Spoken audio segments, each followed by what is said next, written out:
the sinkhole. Yeah, that's what I was talking about. Oh, that, yeah.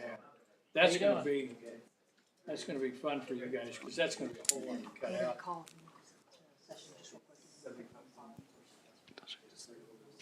Okay, guys, just letting you know that the lawyer is running just a little bit late, and so we can't start until he gets here. So just hang tight until he gets here, and we'll get going. Thank you, guys.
All right, guys, it's 6:15 p.m. on March 24th, 2022, and we're going to go ahead and call this work session meeting to order. What's up for years?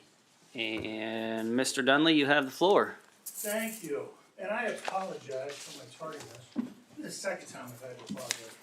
It's mine. And I, as I see Chief over there, I'm reminded of a long time ago when I started doing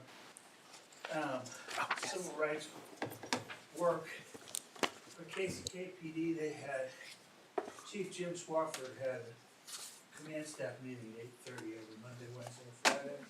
And if you were late, even a minute for one of Swafford's meetings, you had donuts at the next meeting. So it looks like I'll be bringing donuts for there's not a lot of people, but quite a few people for the next. Still missing meeting. ours from last time. Huh? We're still missing our donuts from Yeah, well, last time. the one time was my gift for was my warning. All right.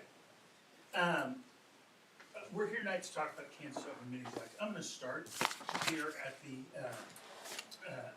lectern. I may go over to my seat, if necessary. This is a work session, and as such, this presentation is intended to be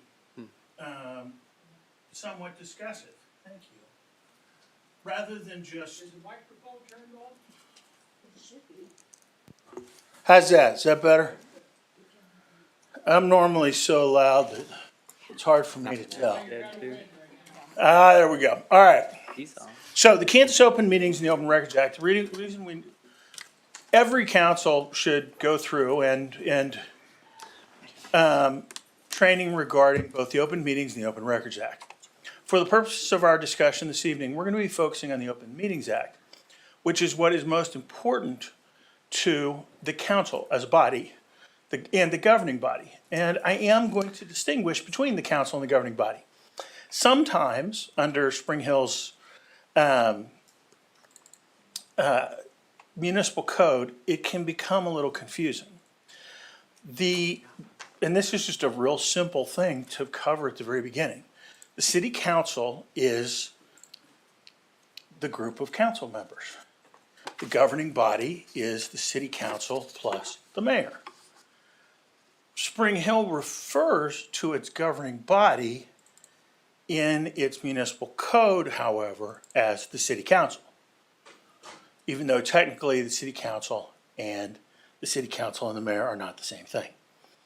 I want to bring that to your attention right now when I get it, before we get into certain discussion points about that. All right, the Kansas Open Meetings Act, if you go to the, thanks Amy. Okay, the Kansas Open Meetings Act, which is found at KSA 754317, requires that any body in the state of Kansas, any governmental entity, must conduct business in open. It's that simple. It's as simple a sunshine law as there is. All meetings must be open, straightforward. And it's true of all governmental policy makers. That would include any political and taxing subdivision of Kansas. It's referred to under the act or in the commentary as a covered entity. You all are a covered entity. I don't feel that we need to go through every single covered entity, but I do want to cover a few. All right, there are more than 4,000 covered entities in the state of Kansas. So this means that there's a lot of things that we don't think of right away as being a governmental entity that would be covered. A simple example would be boards and commissions that, and I'm going to focus first on the city of Spring Hill, that the city of Spring Hill creates. So for instance, taking the one that has the most, that we're most familiar with or has the most common need for open meetings, the planning commission meetings. Those are open meetings, even though they're not elected officials, even though none of you sit on that board. or that commission. That's true of all of the commissions for which the city creates, okay? All of them are required to comply with the Kansas Open Meetings Act. All right. It does not apply to private organizations. So if you're a member of a private organization, it does not apply to you. There's one issue that can happen with private organizations. We'll get to that in a minute. I want to set that off to the side, and that's it. And that is right here. What happens if a majority of the public body belongs to a private organization and they have a meeting? That's an issue. We'll talk about how we address that and what needs to be addressed as a result. Okay. COMA requires a majority of the membership of a public body. That includes positions vacant or occupied. The meetings must be open to the public. Open to the public means that the public can listen and observe. It does not mean the public can talk. For instance, at the beginning of most city council meetings, you all have a tradition. I refer to you all, sorry, that's not very official, but it seems more communicative. The city of Spring Hill has a tradition, for lack of a better term, of permitting public comment at the beginning of city council meetings. There is no obligation under the Open Meetings Act for you to provide the opportunity for public comment. You have decided to do so.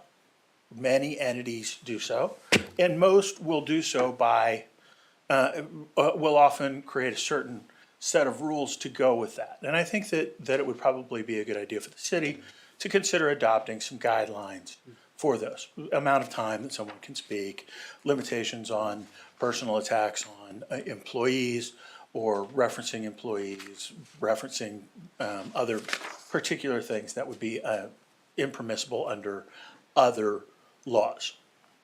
All right, notice must be given, all right? The notice must be given under the Kansas Open Meetings Act to those who request it. It's not required to be publicized, but if somebody requests it, then you have to give them notice. It's that simple. Anybody wants to have notice, they request it. Notice can be given in any manner, including verbal. I would not recommend that we give verbal notice because verbal notice is impossible to, or well, not impossible, that's a mistake, is more difficult to evidence. If we have verbal notice, then I have to call Ms. Garrity to testify and say, I told this person.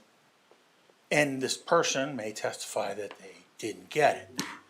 Whereas if Ms. Garrity sends an email to that person, then we have proof that happens. It may be done by email, it may be done by publication, it may be done by a multitude of ways. And generally, we publish all of our meetings. In addition, the city publishes at the beginning of the year ordinarily and has published in its municipal code all of its regular meetings pursuant to the municipal code. Can I ask you a quick question? Sure. Sorry, I didn't mean to interrupt. Oh, no, that's great. So if it is not required that notice is provided, when there are special meetings like this one, is that also not required to give notice? Notice is not required unless someone requests it. Okay, We have a number of people who have requested it. gotcha. So we provide notice every time to all of those individuals. In addition, the city, in an effort at transparency, goes beyond the requirements of the act. So I'm talking about, when I talk about the act and I say that, and that's an excellent point, Councilmember, because I didn't really point that out. There's a difference between What you're required to do and what you choose to do. correct, what you're required and what you choose to do and what's best practice. What's a good thing to do. And that notice only needs to be given reasonable timing of dissemination. Well, what does that mean? Well, what that really means is that you give the notice in as reasonable time as you can for that meeting. But if you decide that you need to have a special meeting tomorrow at 10 o'clock, something comes up, and I say, we need a special meeting, or Pat Burton says we need a special meeting, and contacts you, or has the clerk contact you to request a special meeting for 3 o'clock that afternoon, then reasonable dissemination is going to be by noon that day. That's the best that we can do, and that happens. All right. Some things that, and I'm going to go ahead and sit if you don't mind, especially since this is a work session, and I want you all to ask more questions.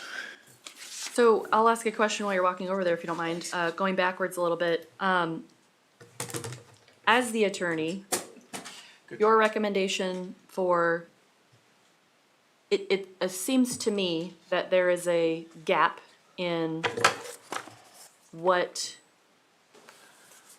the public may perceive is appropriate conduct versus what others may.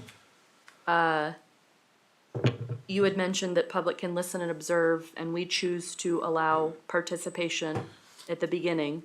I know that Mayor Berkey is working on putting together something to address that. In your opinion, when it happens, how would you prefer that it be dealt with?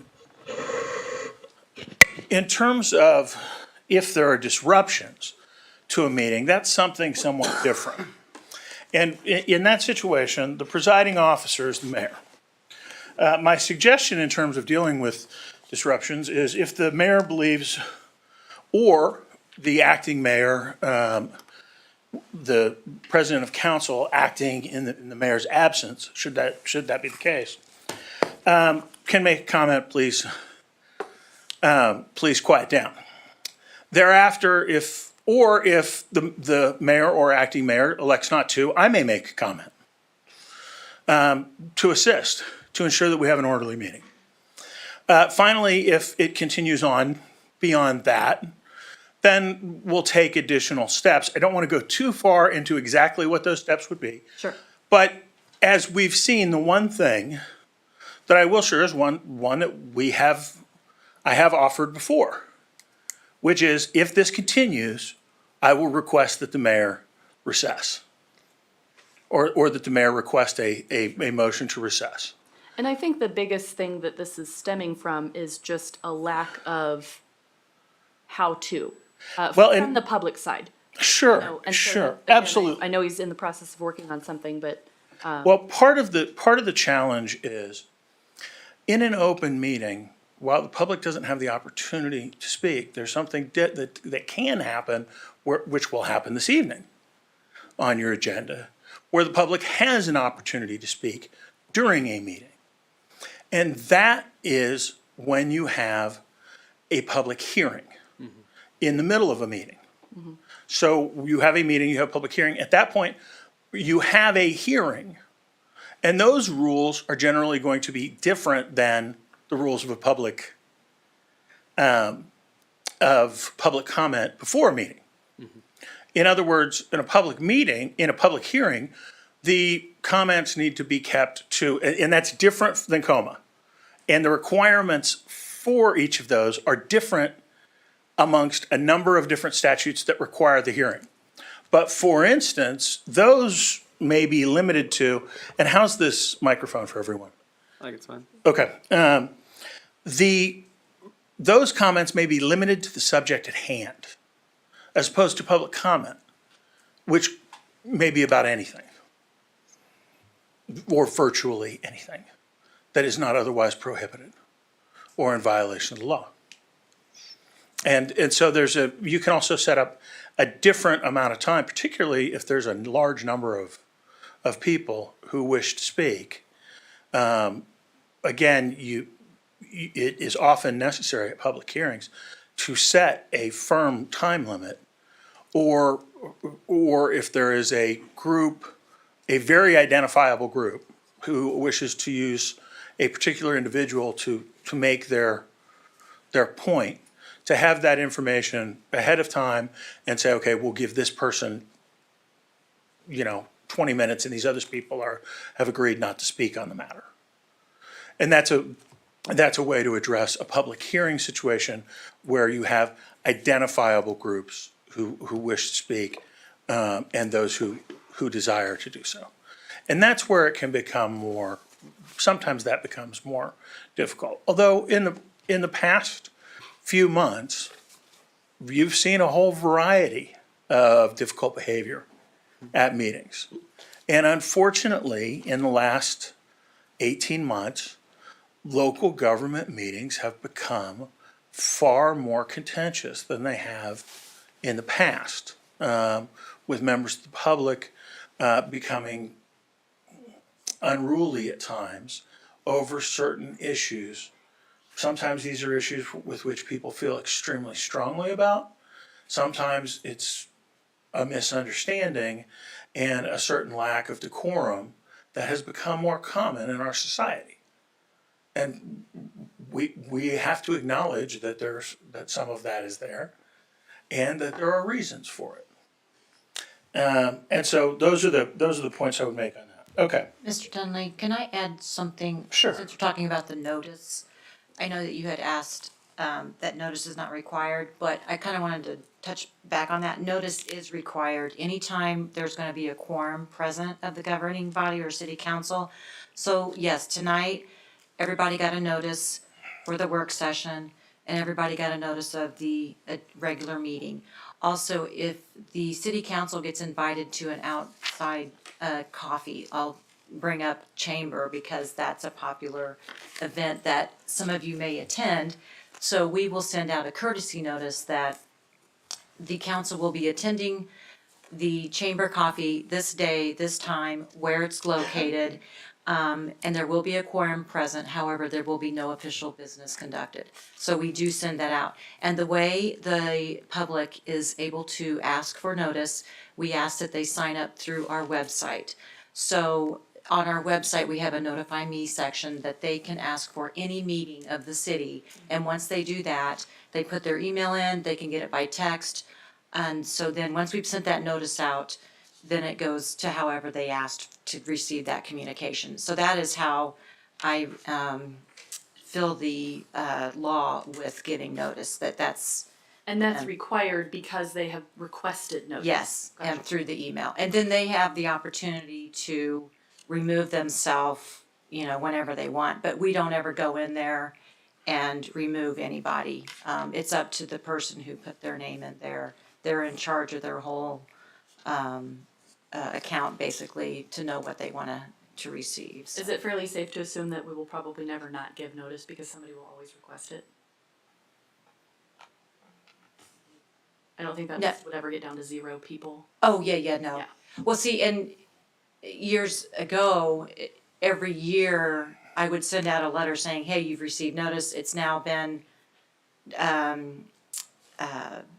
it's now ended, so then everybody would have to, again, and this was before email, you had to mail them, you had to fax them, so this is so much easier to send notice, so I'm not sure. As a practical matter under the law, that your notice is good technically for 1 year. The city has set up a system that allows it to continue beyond a year. Yeah. The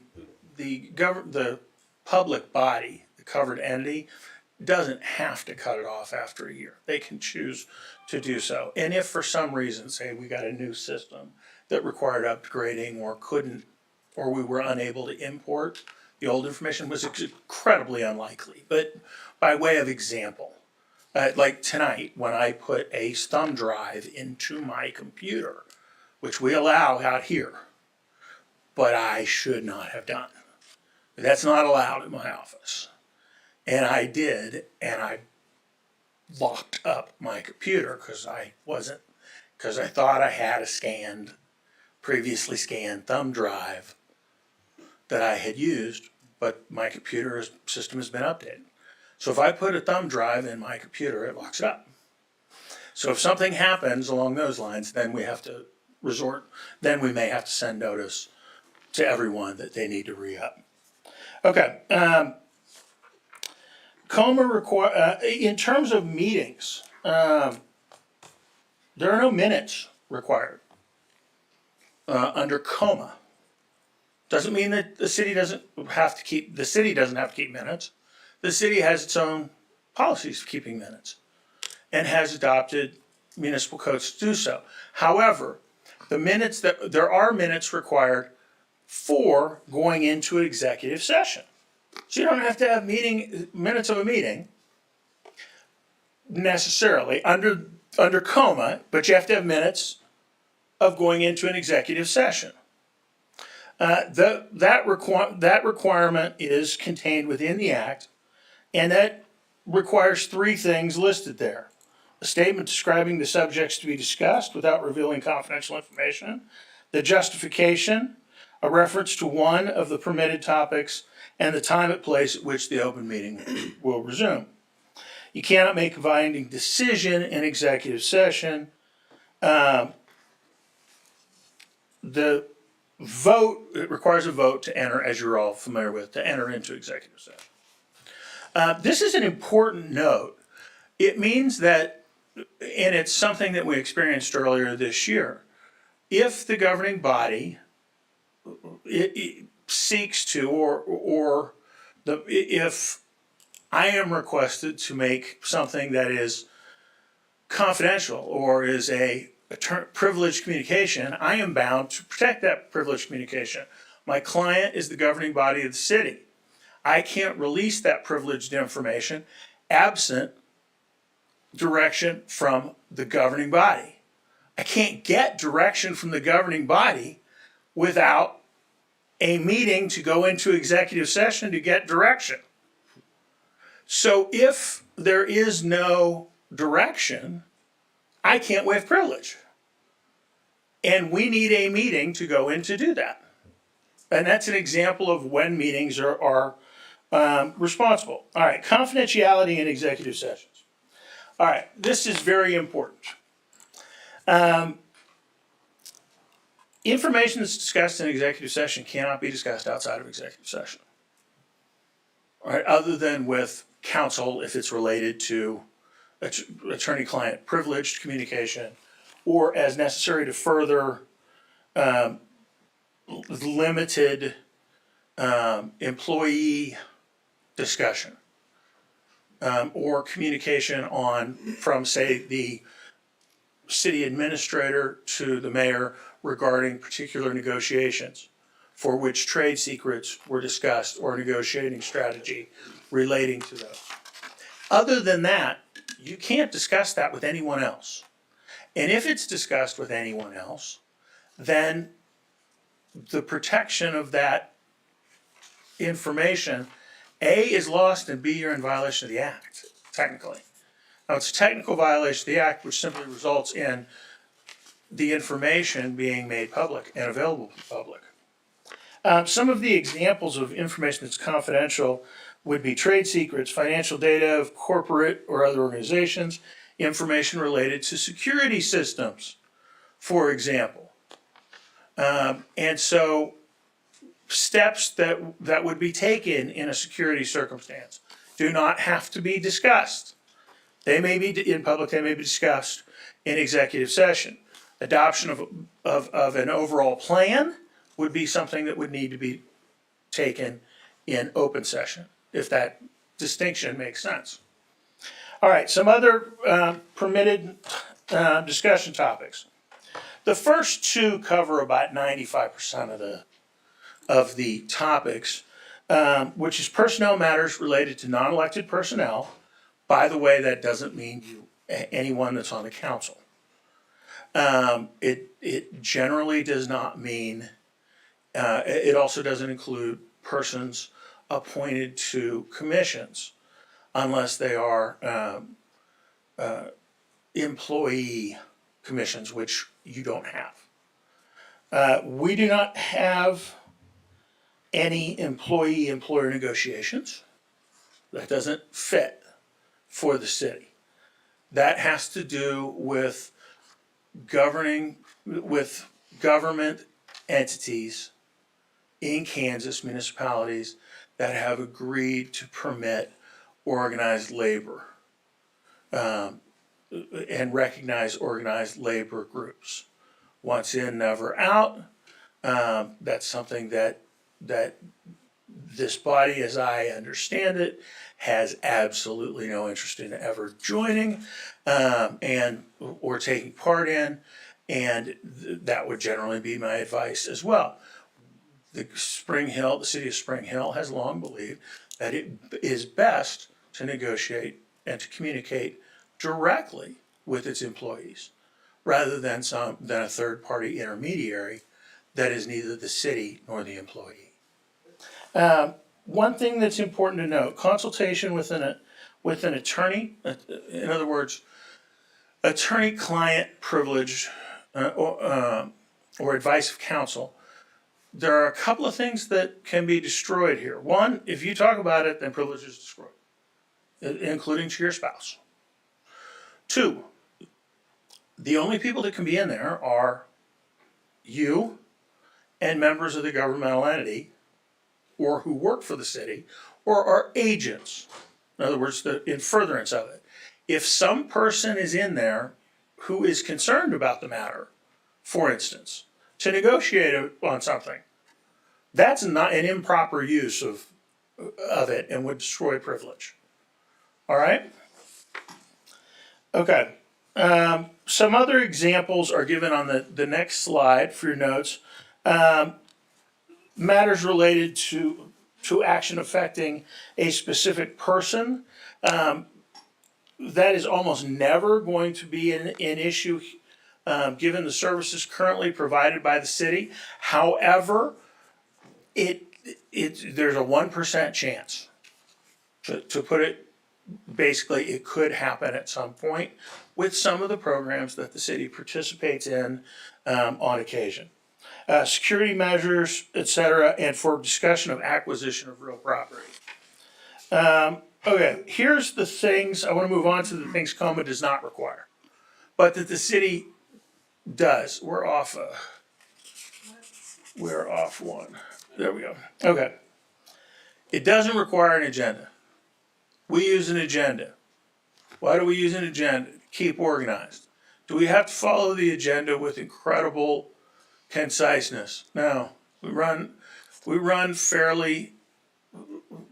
The city runs these meetings, runs its city council meetings in a relatively comfortable manner. For example, the best example I can give is the Spring Hill City Council has long followed the provision that the agenda may be amended in the course of the meeting. Many organizations, or a strictly construed rule would be, you have to, once the agenda is approved, you have to move through that. You can't go back and amend it. That's not how it works, and the law does not require that in Kansas. That said, what the city does to maintain its, again, not necessarily required, but as an act towards transparency, if there's an executive session where the city expects that it's possible that official action may be taken, we put that on the agenda. Why? So members of the public know that something might happen after what we have on the agenda, after the executive session. Executive sessions are normally put at the end of meetings so that people aren't just sitting around waiting for their item of business to come up. All right. It also, for each of these bullets, this is one that I think is very important to remember. It does not require any of these things. And you all can read them. I do not want to make it any more boring than this has to be in terms of me talking about what the law requires. But there are, COMA doesn't require any of these things. So for instance, let's say that there's a desire that this building's not available. And for some reason. as it wasn't for more than 18 months at one time. The city has a meeting somewhere else and someone complains there's not enough room for everybody here. As long as we haven't picked a place for the very purpose of excluding people, that's okay. People can wait outside. We can put it online. And when there's not sufficient room in here or there was social distancing, we put it on screens in other rooms throughout the building. That is all adequate. And in fact, the meetings can be conducted entirely remotely or by telephone, so long as members of the public can listen in. All right, the standard for when COMA applies is listed here. It requires all three of these things. A gathering or assembly in person or by telephone or any other medium for interactive communication. In other words, any two-way communication. A majority of the members of the public body or agency in attendance. A discussion of the business or affairs of that public body or agency. So let's talk about that for a minute. How many council members getting together are required to make a meeting? 3. 2 in the mayor count? Nope. All right. How many members of the governing body? 4. All right. That fourth one is a practical matter. You're at 3 already on the city council. That fourth one, by definition, then becomes essentially the mayor. But even if it's a governing body matter, it could be 4 city council members. So, All right. so just for argument's sake, if you had 3 members of the city council present, but not the mayor, so that would be a majority of the city council, but not the governing body. That's correct. Okay.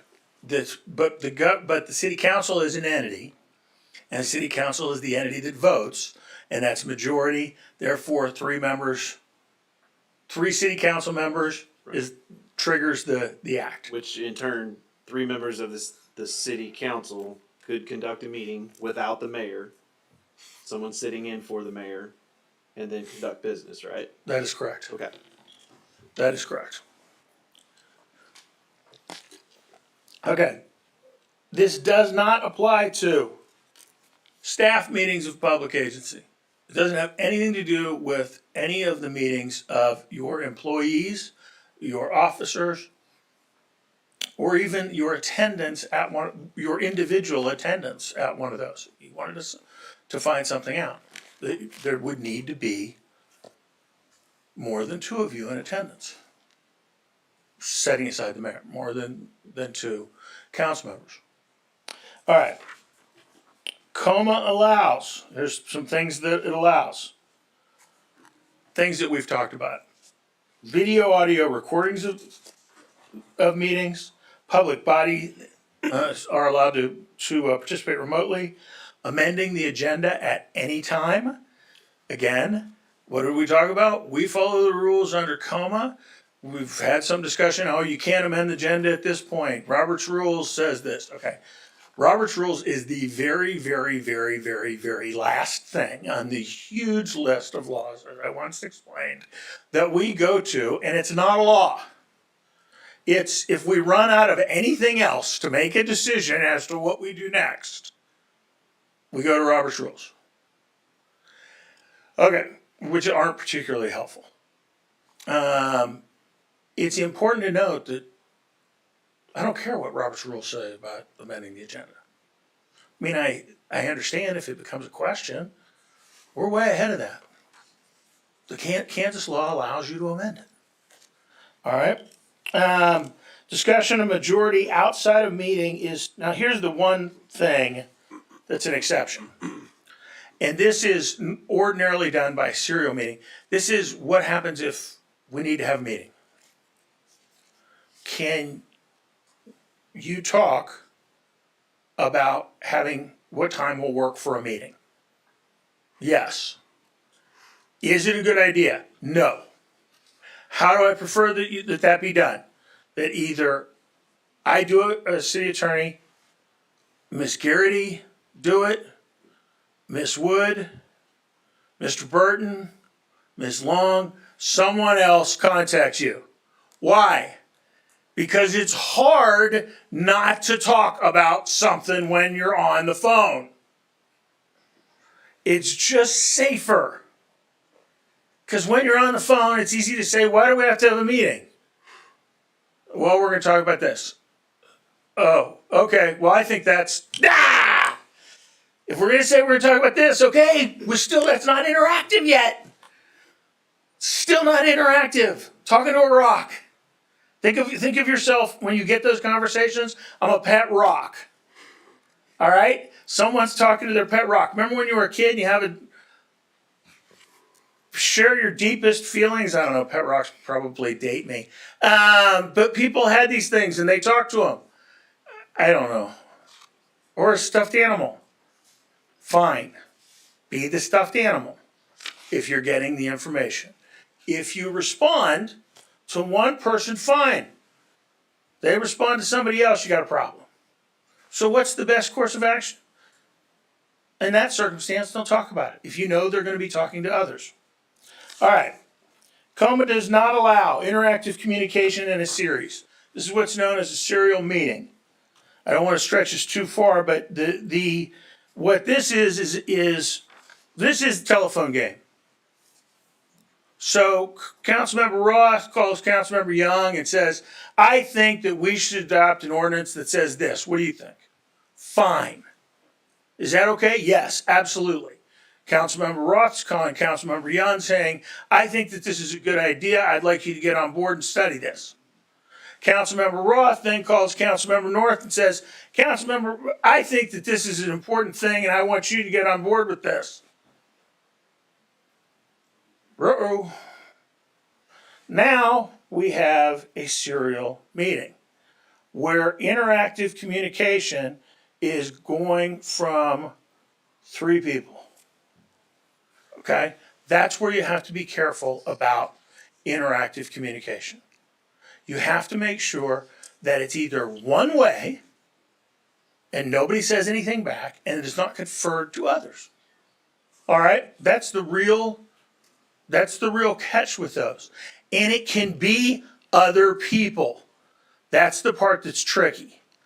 Is you could have the communication with a third party relating that information back to you and making for interactive communication. All right? So anytime you're going to talk about business, policies, what the government should do, you do it in here.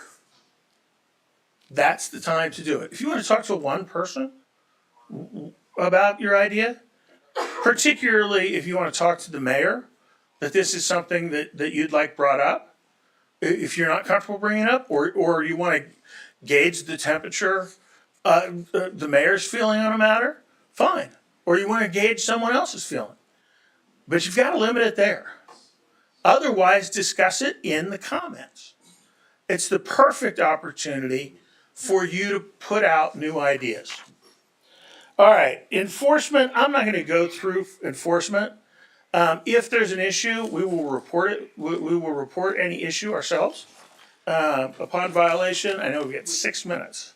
You want me to wrap up early? Yeah, we should probably wrap up like 5 minutes early. Okay. I'm just going to end this on Cora. Rather than getting into Cora, here's the part that you need to know about Cora. The Kansas Open Records Act is essentially the sunshine law regarding records. We do not have to create any records under the Open Records Act.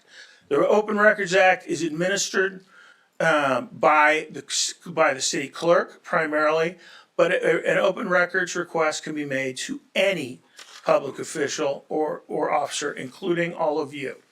The final thing I'll talk about Cora, and if we need to do additional training on Cora, I'll do that. For you, the biggest thing that we need on Cora is, or I'll work a 15-minute session in, is that if you reference a document in an open session and say something about it, that document becomes an open record. Okay? I want to repeat that. if you reference a document and, and, and reference something in it, it becomes an open record. So if you say, in, say, a public hearing, well, didn't Dunlay's memo tell us that it would be illegal for us to, or that we could face liability if this happened? Dunlay's memo, previously privileged, is now an open record, and because it's an open record, it loses privilege. All right? Thank you for your time. Sorry I was late. Thank you. And if you have any questions on any of this material, please feel free to let me know.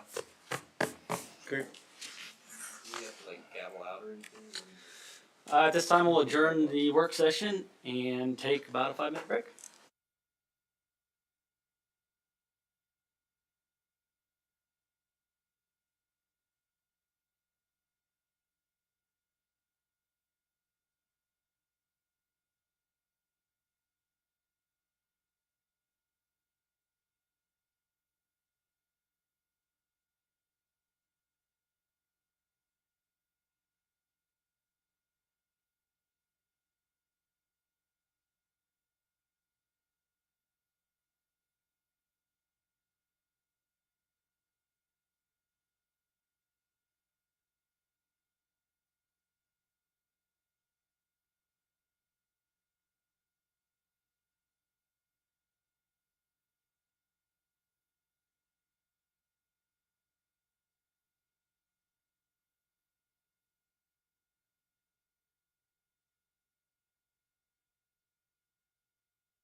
Can't tell you. There we go. All right, guys.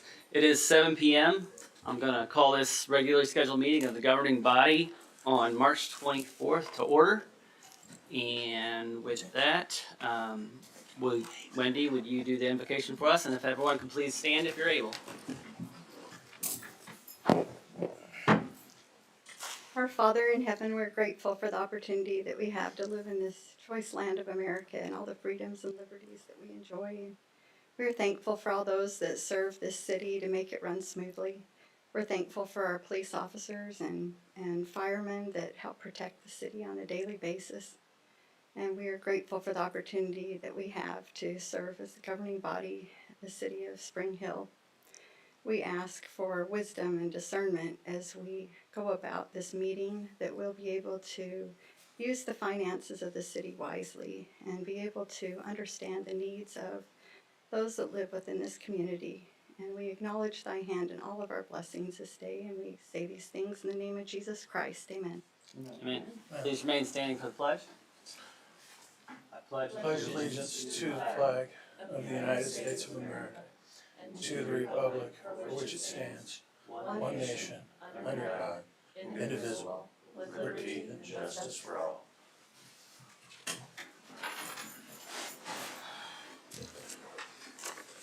Madam Clerk, will you please take the roll? Mrs. Roth, Here. Mr. Peel, Here. Mr. Young, Here. Mrs. North, I'm so sorry. Here. Mr. Van Houten. Here. Mayor, we have a quorum present. All right, thank you. Next, we'll move on to the approval of the agenda. We do have a request from staff to remove item number 7, the resolution designating financial depositories and authorized signatories. And is there any other requested changes to the agenda? I believe, Mayor, we'll only need 2 executive sessions rather than 3. Okay. And so we're combining 2 and 3 into 1, so it'll just be, yes, okay. Yep. Okay.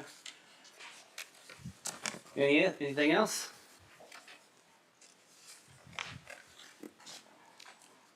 If not, I entertain a motion to approve the agenda. Make a motion to approve the agenda as amended. Second. I have a motion and a second. Is there any discussion? If not, all those in favor? Aye. Aye. Motion carries 5-0-0. All right, next we have a presentation of a property and casualty liability insurance by the Riley Company, and Mr. Kevin O'Brien, you have the floor.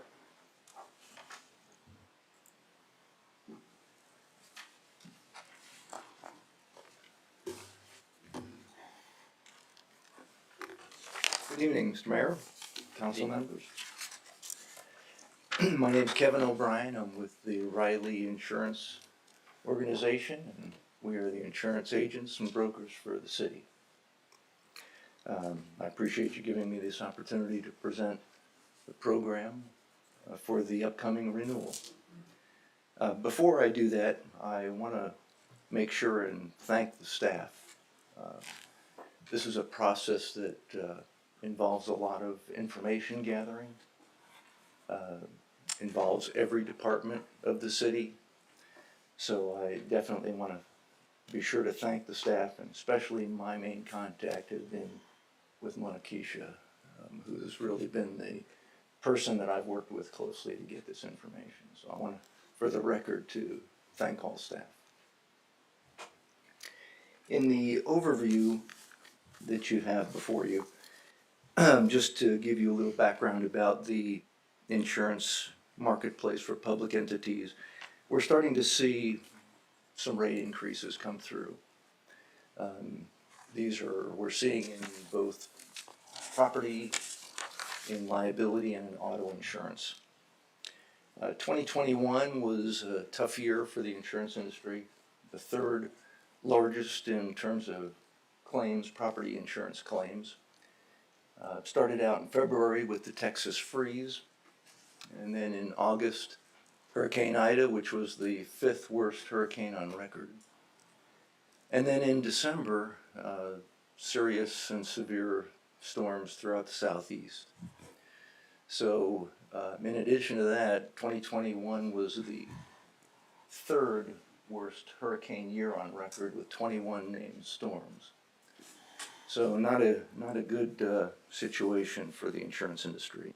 And you add to that the supply chain issues, costs of building materials going up, and labor shortages, all caused increases in repair and rebuilding. In liability, we saw increased litigation, higher jury awards, especially in auto and employment-related litigation. And speaking of auto, we continue to deal with distracted driving claims. And as well, more technology in cars is causing higher repair costs with sensors and cameras. So in all, you're going to see that there were some increases in the rate. One of the other things that we look at when we look at the total premium is any increases in exposures. And the city had some exposure increases, not anything dramatic, except with regard to the liability. Liability is typically based on number of employees, and so throughout the city we did have increases in employees, which affected things like the public entity management liability and employment practices liability.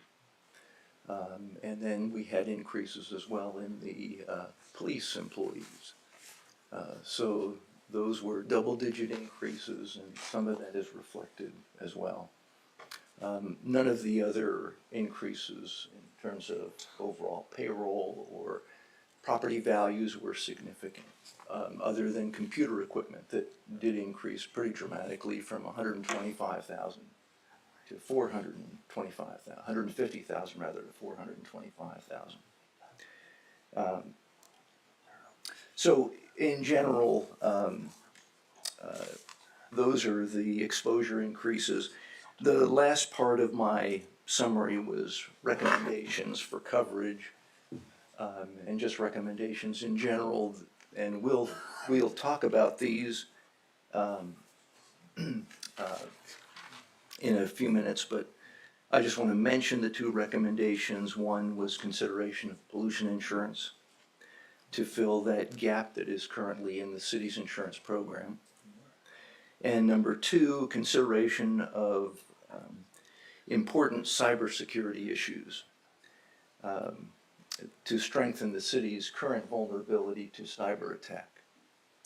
So I'll get to those in a little more detail. But with that as a backdrop, we can go right into the comparison of the two-page comparison that I think you've got in front of you.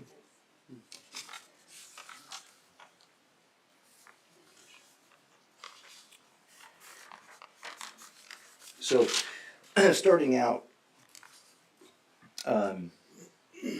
we see that the property values are different between the two insurance companies that we're quoting.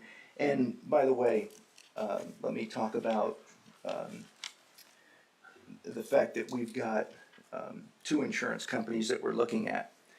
The reason that you're looking at two insurance companies in addition, one in addition to the current players, because in January, Travelers informed us that there would be some significant increases in premium coming this year.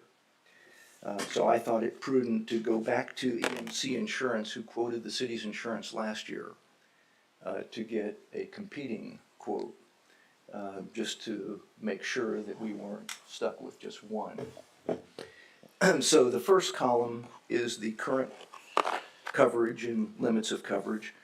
The second column is the Travelers' proposed coverage for the coming term, and the third is EMC's proposed program for the coming term as well.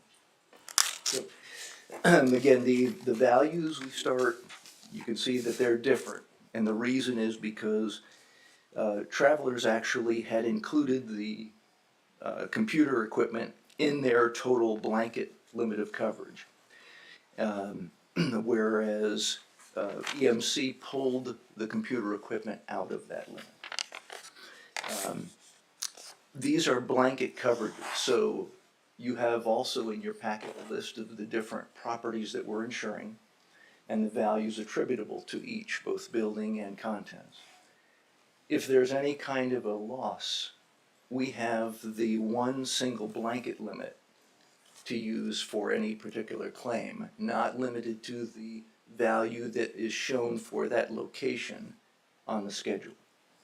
So it's a tremendous advantage to have that blanket limit in place.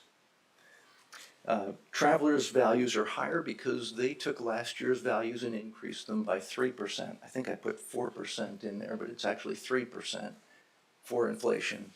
EMC did not make any change. They just used the values as they were. The next, and I'll go through and just highlight the items that are different between the two programs. The next one is the computer equipment. And the computer equipment, as I mentioned earlier, increased from 150 to 425,000. Now, Travelers has a limitation of 25,000 for any off-site computer equipment. So for people that might work at home, it would be limited to 25,000 in total. Whereas EMC has a limit just of 425, 912. So they do not have any limitation for off-site. It's 425,000 regardless of where the computer equipment is. The next item of difference is the earthquake.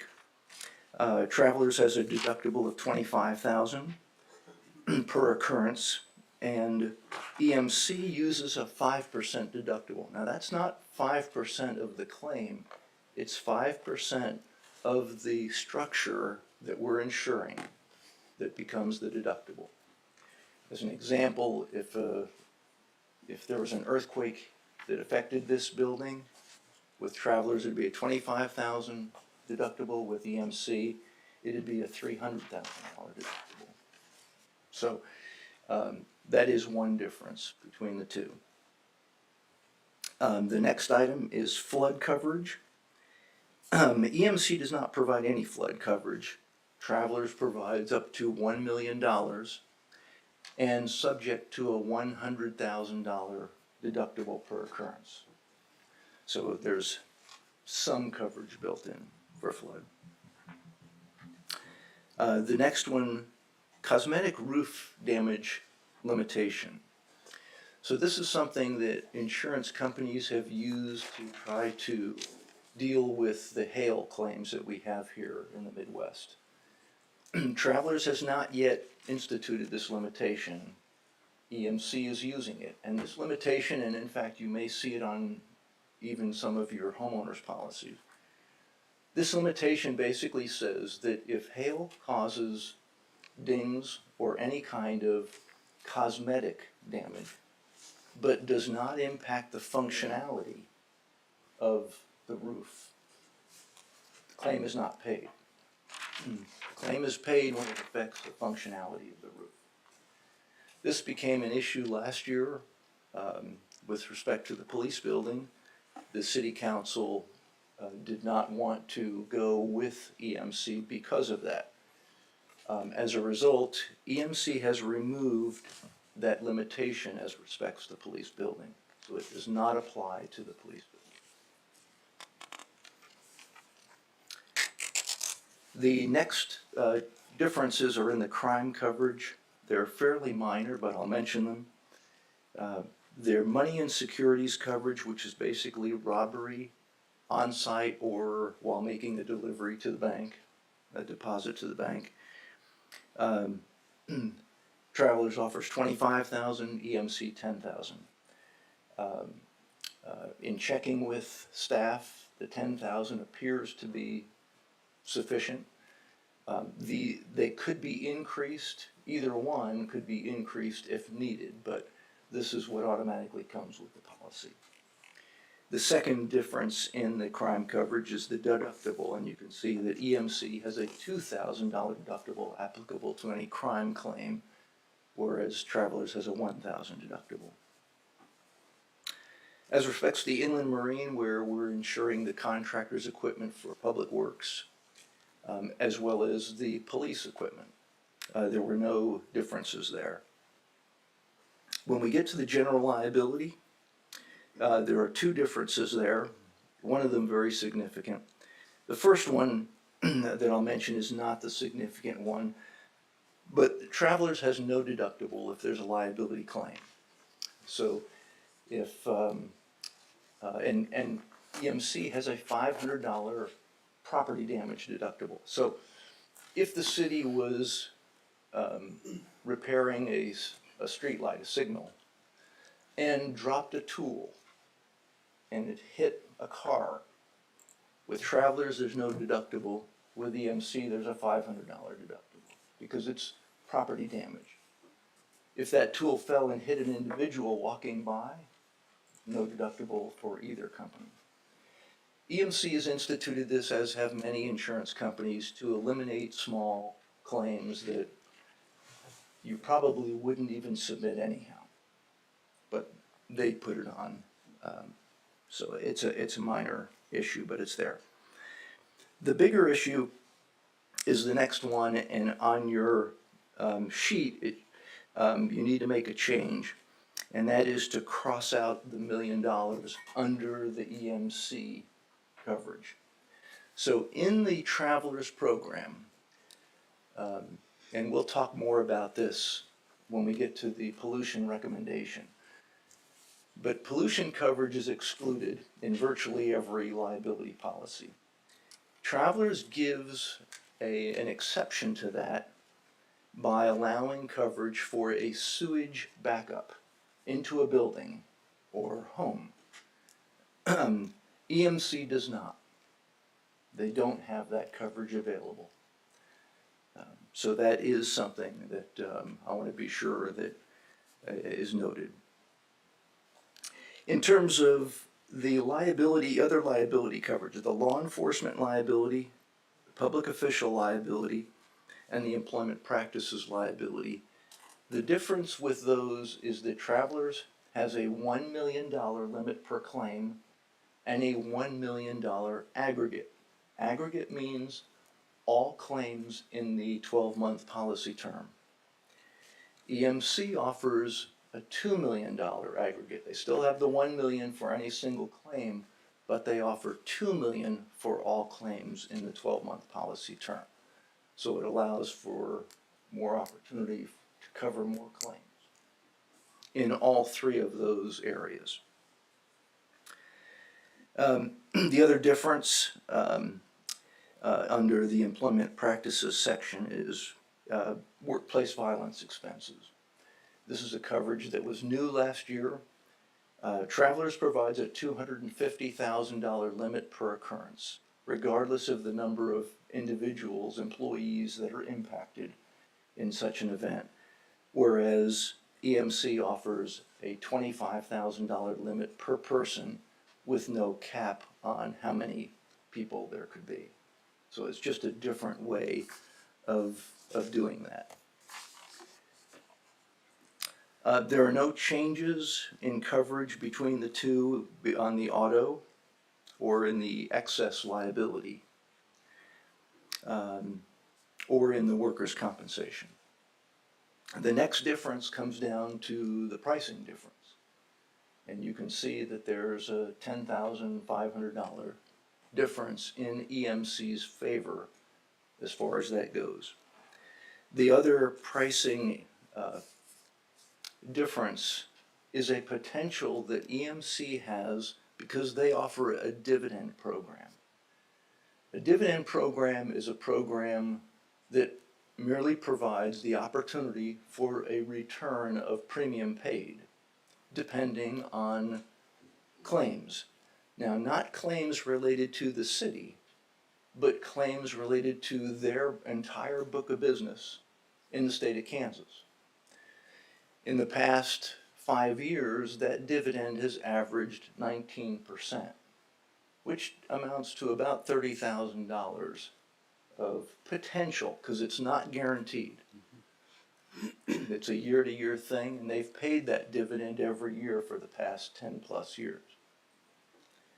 In fact, last year their dividend was 17.8%. So those are pretty much the differences in terms of the two programs.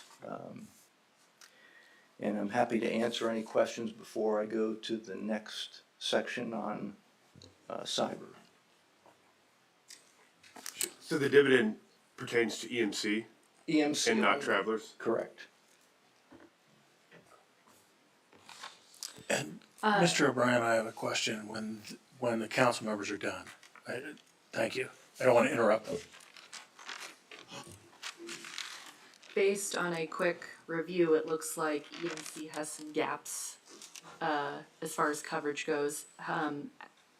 Has any looking been done to fill the gaps to see, you know, like, for example, they don't offer flood insurance. Well, could we add flood insurance and would the cost savings still make sense? Do you have those numbers by chance? So the difference in the earthquake is not something that we can go out and buy. I mean, we can buy earthquake insurance, but you have it. It's just the deductible that's different there. On the flood insurance, we could go out and buy separate coverage there. And we could do that through the National Flood Insurance Program. It would probably eat all of the savings. So we Doing would it. just be exposed in Yeah. that manner if And we it- decided to opt out. Yes, and the coverage is only to $1 million, so it's not, you can get, through the National Flood Program, you can only get up to $500,000. Okay. So it would be different than just filling the gap. Sure. Thank you. To piggyback off that, with the gaps, are those areas of concern for us from the staff, or are those areas that they're like, oh, well, we don't really have flood concerns because of the areas the buildings are in? I've not really had discussions with the staff about that. Or the earthquake, because I know we don't have a ton of earthquakes, but because of that, we don't build for earthquakes, so Right, we could have more damage. yeah, and no, those are good questions. I'm really wanting to more point out the differences because I don't know, none of these, any of these properties that are insured, and by the way, when you go to the list of the travelers' properties, the properties with the asterisks are the ones that are covered for flood. But that includes this building, the community building, the police building. So it does address the biggest assets that the city has. But again, if those buildings were in a flood zone, travelers would not offer this coverage. Because these buildings are not in a flood zone, they offer it because, anything can happen. Yeah, peace of mind thing. Yeah.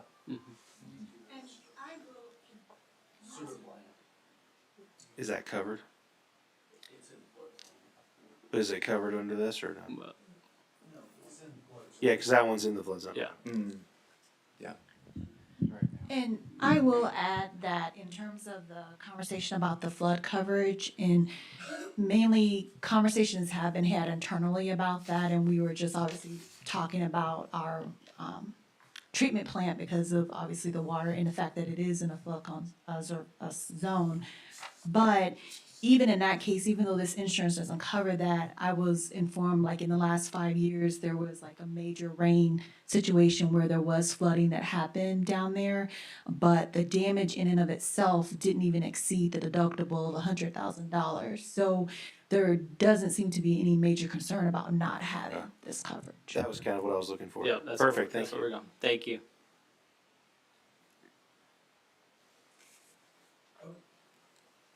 If there are no other questions, I do have a couple, or maybe. Go ahead. We might come up with some more after you, but go ahead. Okay, my first question, Mr. O'Brien, is in looking, the difference between the annual aggregate limit on the EMC versus travelers coverage for law enforcement liability, public official errors and omissions, and the EPLI coverage. We've got $2 million in aggregate listed under each of these. Is that 2 million aggregate per policy rider or 2 million aggregate for the group of them?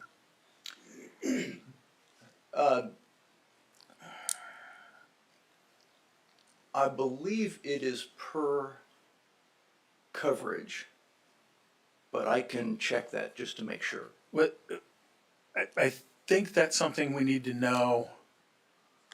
I mean, I'm assuming that it is, but, is that something that, if you need to look, that's something that could sway the council's vote, I would think. Given the expense of, or potential expense of, as we've seen in the last few years, of EPLI claims and law enforcement claims. And so particularly via federal litigation.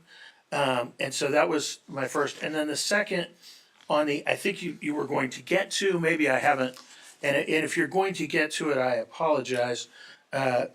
With regard to the pollution liability insurance, is that something you still wish to address? Yes. Okay, I'll hold any other questions regarding that Okay. until after. Thank you. And I'll get you the, I do have my computer here, so I can get that information before the end of the evening. Well, I just want to make sure that we have it prior to council action, which is, I think it's number 8 on the agenda. Did I say that?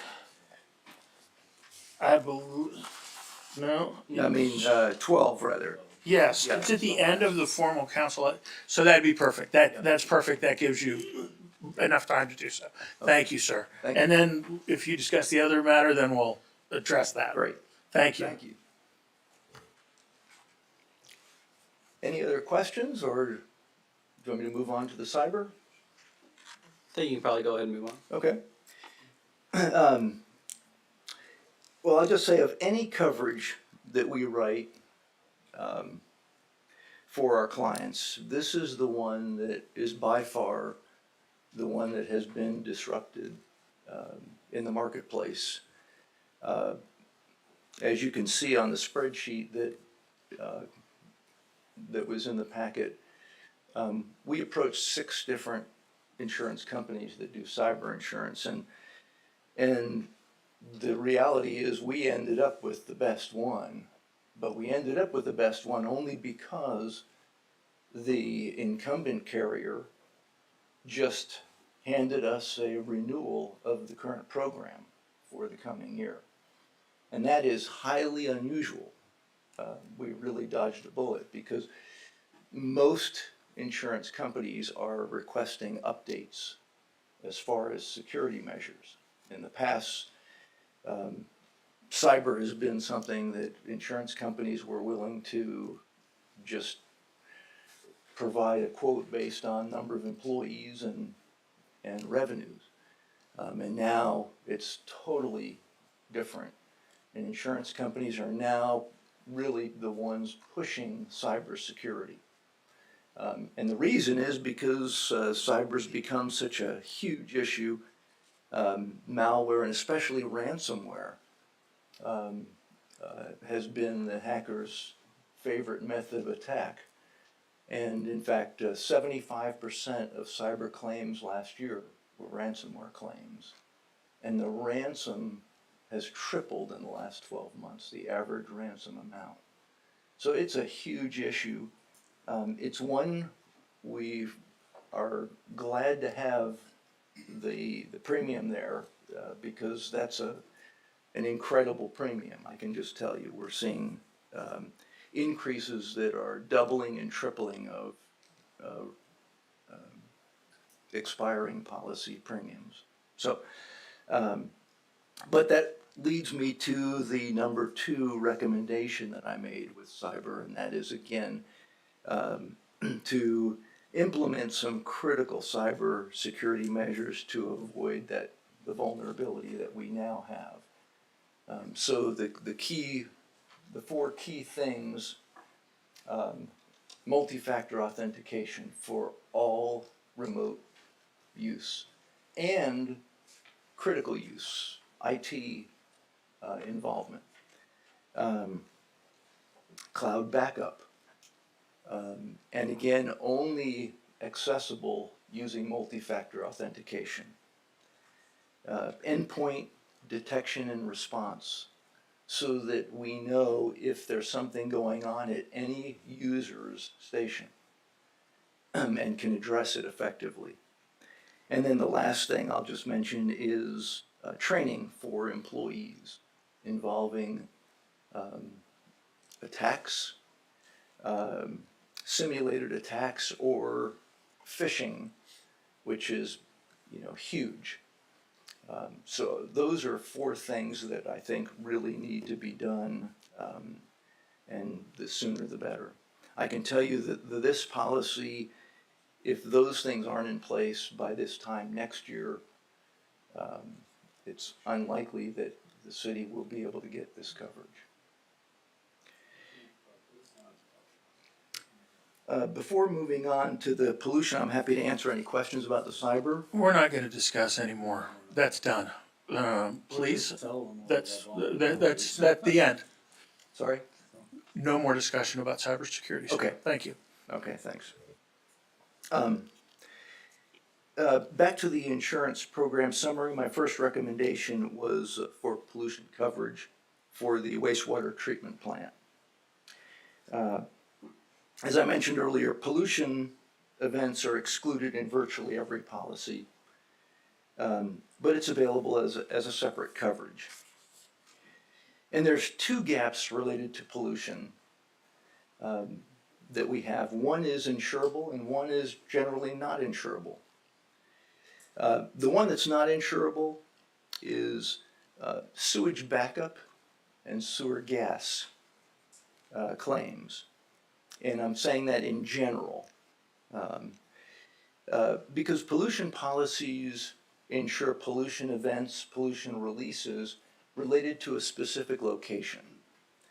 When we get into things like sewage backup and sewer gas issues, those come from a variety of different parts within the sewer system itself. So underwriters can't really quantify that risk.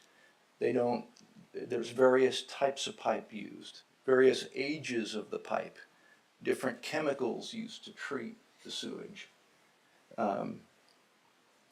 So it's a difficult exposure. There's also obstructions that can come into play in the pipe. So underwriters typically look at it as an exposure that they can't quantify and look at it really as a maintenance issue more than anything. But having said that, as we mentioned earlier, Travelers does provide that coverage. Again, not for sewer gas, but for sewage backup into a building or a home.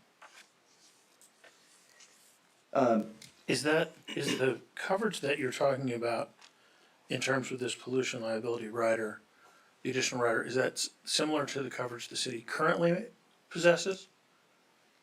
When you say sewer backup into a home under the same limitations? Yes, that's only provided by the current carrier, Travelers. I understand, Yep. but under the same limitations, or are there different? No, same, Okay, so repaired within 7 days, yes, sudden occurrence, correct, limited expense. yes. Okay. Well, the coverage is up to $1 million, but it must be something that is addressed immediately, as you say, ended within 7 days of its abrupt commencement. Okay, so it's a combination of abrupt commencement. Aren't there 2 other limitations? Or 2 Yes. other requirements?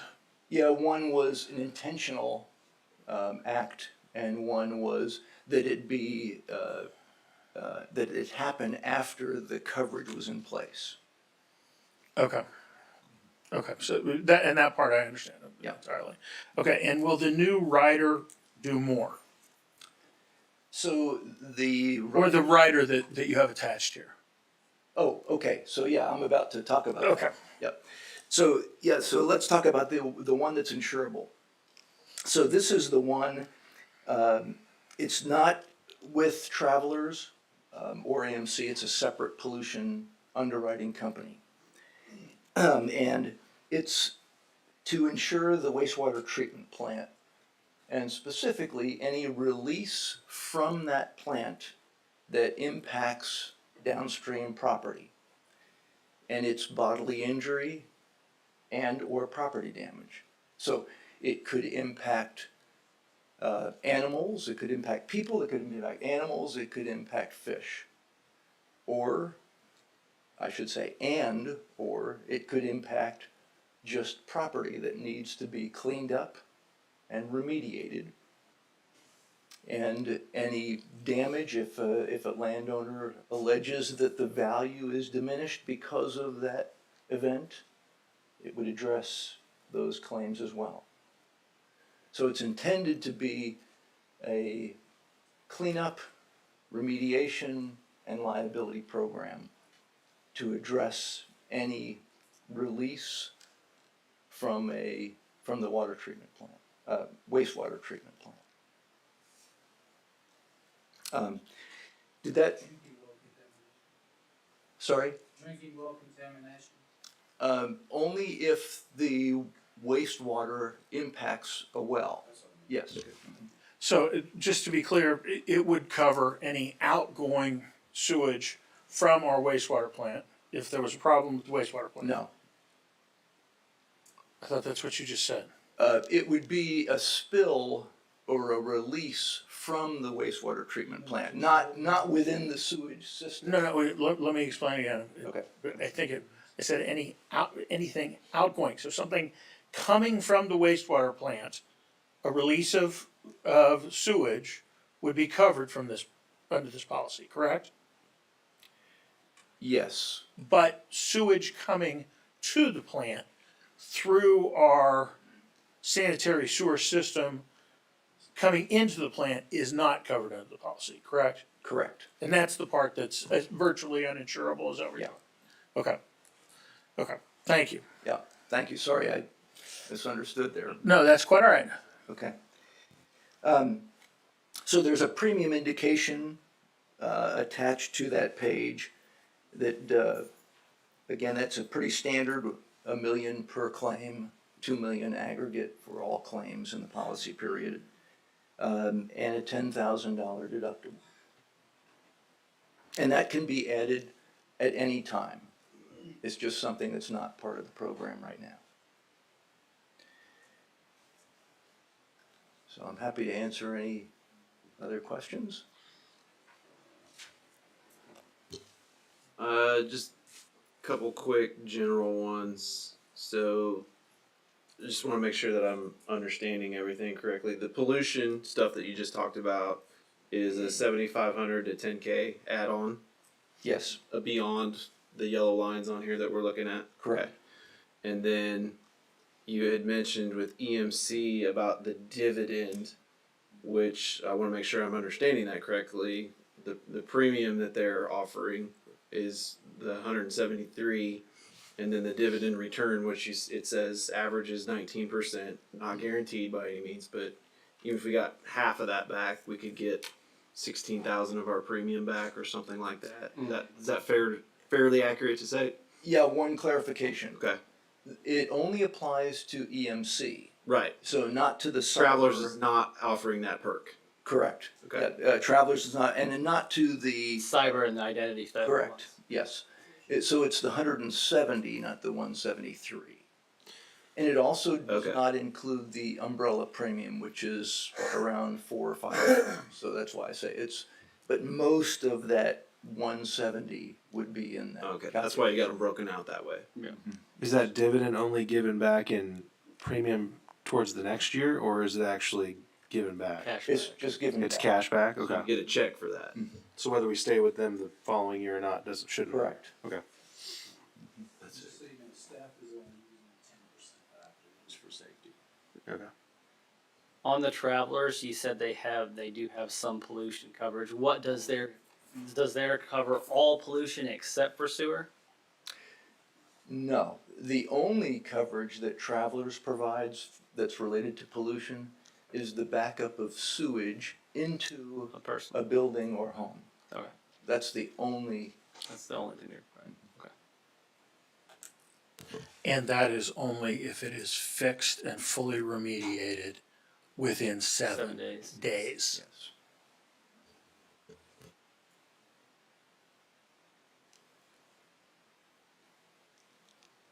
Does this pollution insurance cover like nuisance smells and stuff like that too, or is that, No, or is it only actual damage? it would be, yeah. So you are exactly correct. In one of our, yes. Yeah. That would not be covered. Okay, that's what I was thinking. Situation.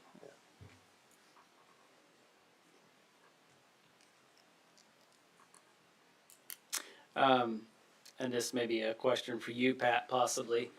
Does the staff think that the liability insurance for the wastewater treatment is necessary? I would have to ask Mona Keisha on that, but our opinion is for the wastewater treatment plant itself, no. I would think that, because also we have controlled releases sometimes, Mhm. you know, and there's still a gray area as to whether they will really pay for a controlled release. Something breaks down the whole system, we notify KDHE and say, hey, we're doing a controlled release because we can't hold anymore. Now, we're very fortunate that in most cases we can release to the lagoons and not controlled release through the creeks. But also, if you get a line backs up and the manhole flows over, we still have to call KDHE as a controlled release because, you know, we can't get it cleaned up in time a lot of times. So in those cases, that was the gray areas, whether it be covered or not, and the way I read it, it would not be covered. So, an accidental release and all, like when our plant flooded 4 or 5 years ago, a lot of sewage went down the creek, yes, but that's very rare. Happened one time. Right. Yeah.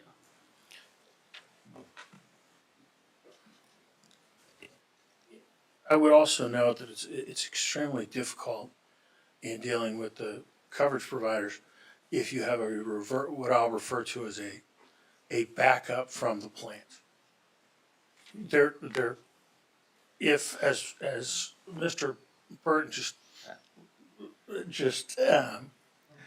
reflected or just spoke about, if we had a release that came from the plant and went up the lines and backed up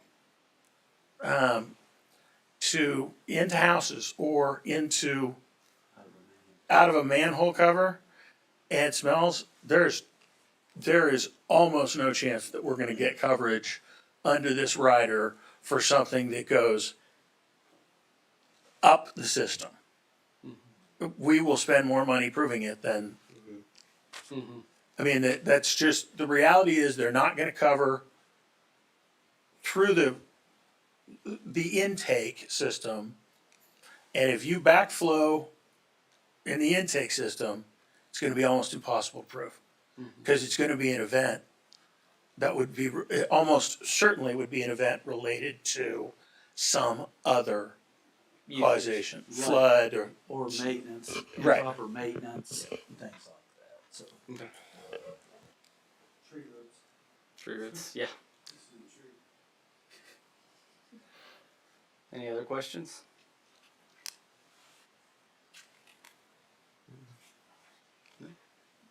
All right. Thank you, sir. Thank you, and I'll get the answer on that question, yes. Thank you. Thank you. All right, next we'll go ahead and close that, and next we'll move on to citizen participation. And it looks like we have Mr. Rodolfo Arvalo. He's the hearing. There's 2 sheets there. I'm so sorry. We don't have anybody that signed up for public hearing. Is there anybody that would like to? There's 2 sheets. Oh, Bill Peterman. Sorry, Bill Peterman. There you go. And if you could just state your name and address, that'd be great. Bill Peterman, 19431 West 200th Street.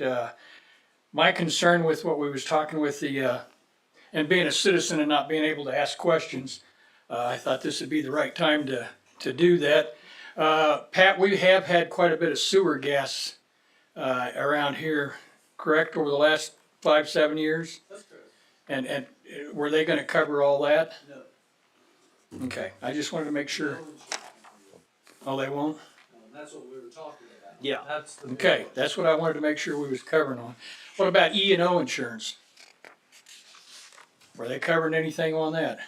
Yes, they're covering coverage. Because these guys ought to be very concerned with that part, the E&O. Yeah, it's the, specifically, they're covered, because it's a governmental entity, on what's called public officers. And then there's EPLI. Okay. So that is. Looking out for you. Appreciate that. And that Because you don't want to, that was part of enough my money. Yeah, you don't want to get enough money to even hire a lawyer to cover the expense on that deal, so if something goes wrong. Now, my other thing is, since I'm thinking about you, please think of me. They're Joe Citizen. We're $31.5 million in debt.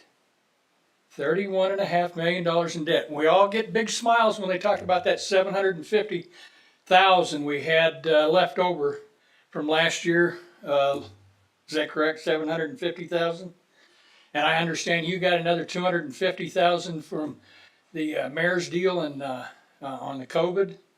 So we may have $1 million there where we could maybe pay some debt off. That's my concern. We have $31.5 million in debt before we pay for the Webster Street work that we did last year, the roundabout, and Veterans Park. So that's probably going to take us to about what, 35 million? Okay, very good. And So- try and get somebody else to put the bill on the roundabout. Yeah. All right, very good. But I just want us to get out of debt before we get in trouble. It's very easy to get in trouble. So that's all I'm worried about. The other thing is, all these new developers coming in, keep in the back of your mind, no benefit districts. Quit giving these guys money. They're millionaires and they're coming in buying land and they're gonna do all this developing. Yes, I understand. If they own the land, they ought to be able to do with it what they want. Please don't put chicken houses on them though. So, follow the rules, but try to get where we get out of debt. And I guarantee you, benefit districts will get us deeper in debt. Thank you. Thanks, sir. Is there anyone else that would like to speak? If not, we'll go ahead and close the citizen participation and we will move on to the public hearing. With that, Mr. Burton, you have the floor. Yes, sir.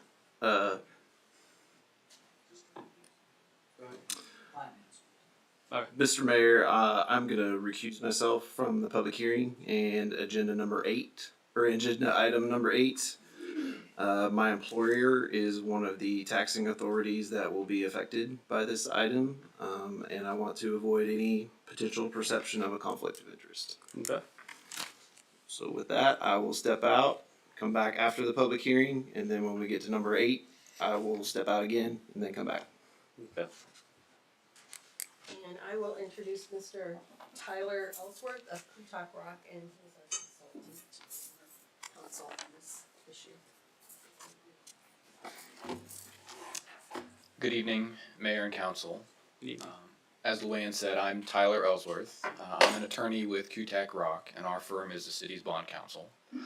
Before I get into the few remarks that I have that are part of the public hearing, did I miss when the public hearing was officially opened? Is it officially open now? Or is that a question for Chuck?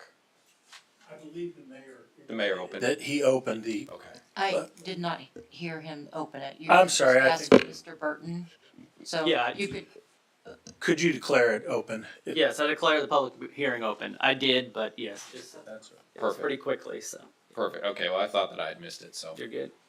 With that dispensed with, the purpose of the public hearing is to consider the request for property tax abatement that is associated with the request for industrial revenue bonds from Gemtech. Gemtech is proposing to construct a new manufacturing facility at 185th Terrace in Webster, and I should note that there are representatives from Gemtech here this evening if you'd like to hear from them. They can tell you a little bit more about the company, a little bit more about the project, but for purposes of this public hearing itself, Kansas statute requires that a cost-benefit analysis be prepared to look at the estimated financial impact of the proposed abatement on the various taxing jurisdictions. And the State Department of Commerce has a model that they use to prepare these cost-benefit analyses. And on the city's behalf, I've worked with representatives from Gemtech as well as city staff to facilitate the preparation of the cost-benefit analysis that's in your packet. And so I'm not going to dive into all the details of the analysis, but I think it's worth noting that as a rule of thumb, a benefit to cost ratio of at least 1.3 to 1 is sort of considered a minimum acceptable level. You want to have at least a benefit to cost ratio at that level in order for the benefits to outweigh the costs, whether that's the cost of providing services on behalf of the governmental entities or the costs reflected in the abated property taxes. So on page 5 of the abatement, which again is in your agenda packet this evening, it lists the benefit to cost ratio for the city, for Johnson County, for the school district, for the Recreation Commission, and for the state of Kansas. So each of those ratios, or at least the first 3 ratios. So the ratio for the city, the benefit to cost ratio is 1.67 to 1. For Johnson County, it's 1.51 to 1. And for the school district, it's 1.98 to 1. Those 3 ratios are well above 1.3 to 1, that sort of rule of thumb minimum. The next item there, the ratio for the Recreation Commission is listed at 0.94 to 1. That's actually a function of the Department of Commerce model, and it's artificially low. In practice, that ratio will be in excess of 1 to 1. The payments in lieu of tax that Gemtech would make if their abatement is approved here would actually bump that above a 1 to 1 ratio. So wanted to point that out. It's really just a function of the way the Department of Commerce puts this model together. I've had discussions with them about it. That's just the way they do it. And the same comment applies to the ratio here that's listed for the state of Kansas. State of Kansas benefit to cost ratio is through the roof. It's 21.45 to 1. That again is a function of the way the model is set up, which takes into account, I think, the income taxes from this company. When in reality, it's moving from Olathe to Spring Hill. The state of Kansas is already getting this income. They'll continue to get the income, but this benefit to cost ratio is artificially high. Realistically, it's probably more in the ballpark of the ratios that are listed there for the city, the county, and the school district. So with that, I'm happy to answer any additional questions. Again, representatives of the company are here, and I know that there's at least one member of the public that wish to speak, so I'll yield if there are no questions for me. I had a question. Do you foresee any ability to project? I know you said the ratio would be above 1 to 1. Mm-hmm. Would it be above the recommended 1.3? That is a good question, and I realize you may not be able to answer it officially. Right, I don't know that question. I don't know that specific answer. Yeah. But projected at Right. least 1 to 1. Correct. Okay. Correct. Could you explain that it's not affecting school bond? Yes. Yeah, that's a good that's a Thank you, Pat. good item to point out. So the school district by statute has various levies that are included in the overall school district mill levy. And one of the levies that's included is 8 mills for capital outlay. And starting in 2017, that 8 mill levy, which is part of the school district's overall levy, was excluded from abatement. So in other words, the company here has requested an average 65% abatement over a 10-year term. The school district's 8 mill capital outlay levy does not get abated. So, and in fact, I was looking at the numbers as I was preparing for the meeting this evening, just this afternoon. I'm thinking that the school district, just in the first year, with the projected abatement in place, through the capital outlay levy, which doesn't get abated, would receive about $14,000 if the project were constructed and the abatement still put in place. So there is still money going to the school district. Could you say that number again, that figure? Yeah, it's approximately $14,000, and that's just in the first year. So that would occur each year. Yeah. When it comes to the and I don't know if you're the one that speaks to this, but the new jobs created, are those new to the company too, or is it just to Spring Hill? I think it's probably both, and the company can speak to the new jobs that are specific to them. And I think that they're projecting about a 10% increase in their number of employees year over year through the 10-year term. But the cost benefit analysis itself, I think, looks not just at the company's increase in employees and in jobs and payroll, but also tries to look at the overall impact that that has within the community. And then are there, as far as like the local retail sales, so will we, when they're charged for sales tax, or when they're charging their clients for sales tax, does that go for here or where their clients are at? How does that get calculated?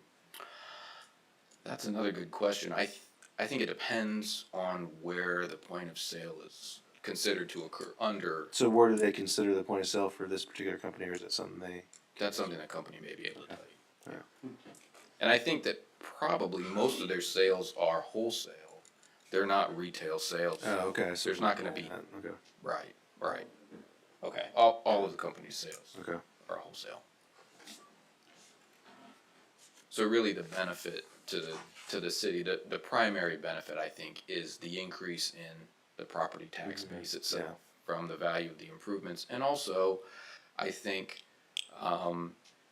sort of the inertia that comes from a company of this size developing in the part of the city that it's going into.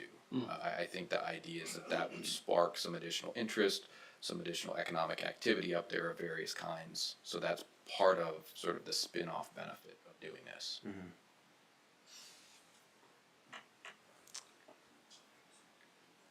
I had a couple questions that came to me, and if you explain that, I'm sorry, but one of them is, I've heard citizens say. You can't hear The 8.935, that's not actually a liability of the city. And then the second one is, on page 6, we're showing 100%, as far as abatement, but with the payment in lieu of tax, it wouldn't result in it 100% abatement. Cool. So I don't know if you explained those or not. Yeah, I did not explain those. I'm happy to. That is correct. With respect to the $8.935 million, these are industrial revenue bonds. That's what they're called, but they're not used for true financing, and they're not repayable from taxes. Really, the bonds are essentially a vehicle that allows the city to offer a sales tax exemption on construction materials for the project and the requested property tax abatement, but the city's not going to be levying taxes to repay the bonds. The bonds themselves actually are going to be purchased by the company, and really the bond structure itself is what allows us to consider this incentive under Kansas law. So it's correct to say that the bonds are not a liability or a debt of the city and that they're not repaid for Right, we taxes. wouldn't be assuming any of that debt. Correct. With respect to the question about page 6 of the cost benefit analysis, which does show 100% abatement on the land, buildings, and FF&E for the project for the 10-year term, that 100% number is correct. And as Luann indicated, the reason, the way we get to an average 65% abatement over the term is by the company receiving 100% property tax abatement, but making payments in lieu of tax of 35% on average for each year. And that varies depending on which year of the abatement we're in, because the abatement starts out a little bit higher and gets a little bit lower as we go through from year 1 to year 10. But essentially that 35% payment in lieu of tax is what, when combined with the 100% property tax abatement, results in a net 65% abatement.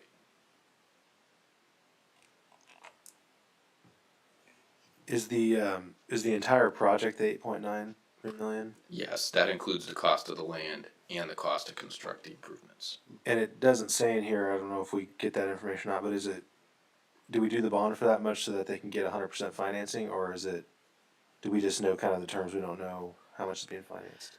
The reason we have that number, and there is a contingency built in. If Okay. they exceed the contingency, then we would. Yeah, what, 10 or 15%? Right, right. We'd have to come back before you if they said, well, our project is actually gonna cost 10.5 million. We'd have to run a new cost benefit analysis, come back with a public hearing and an amended resolution of intent.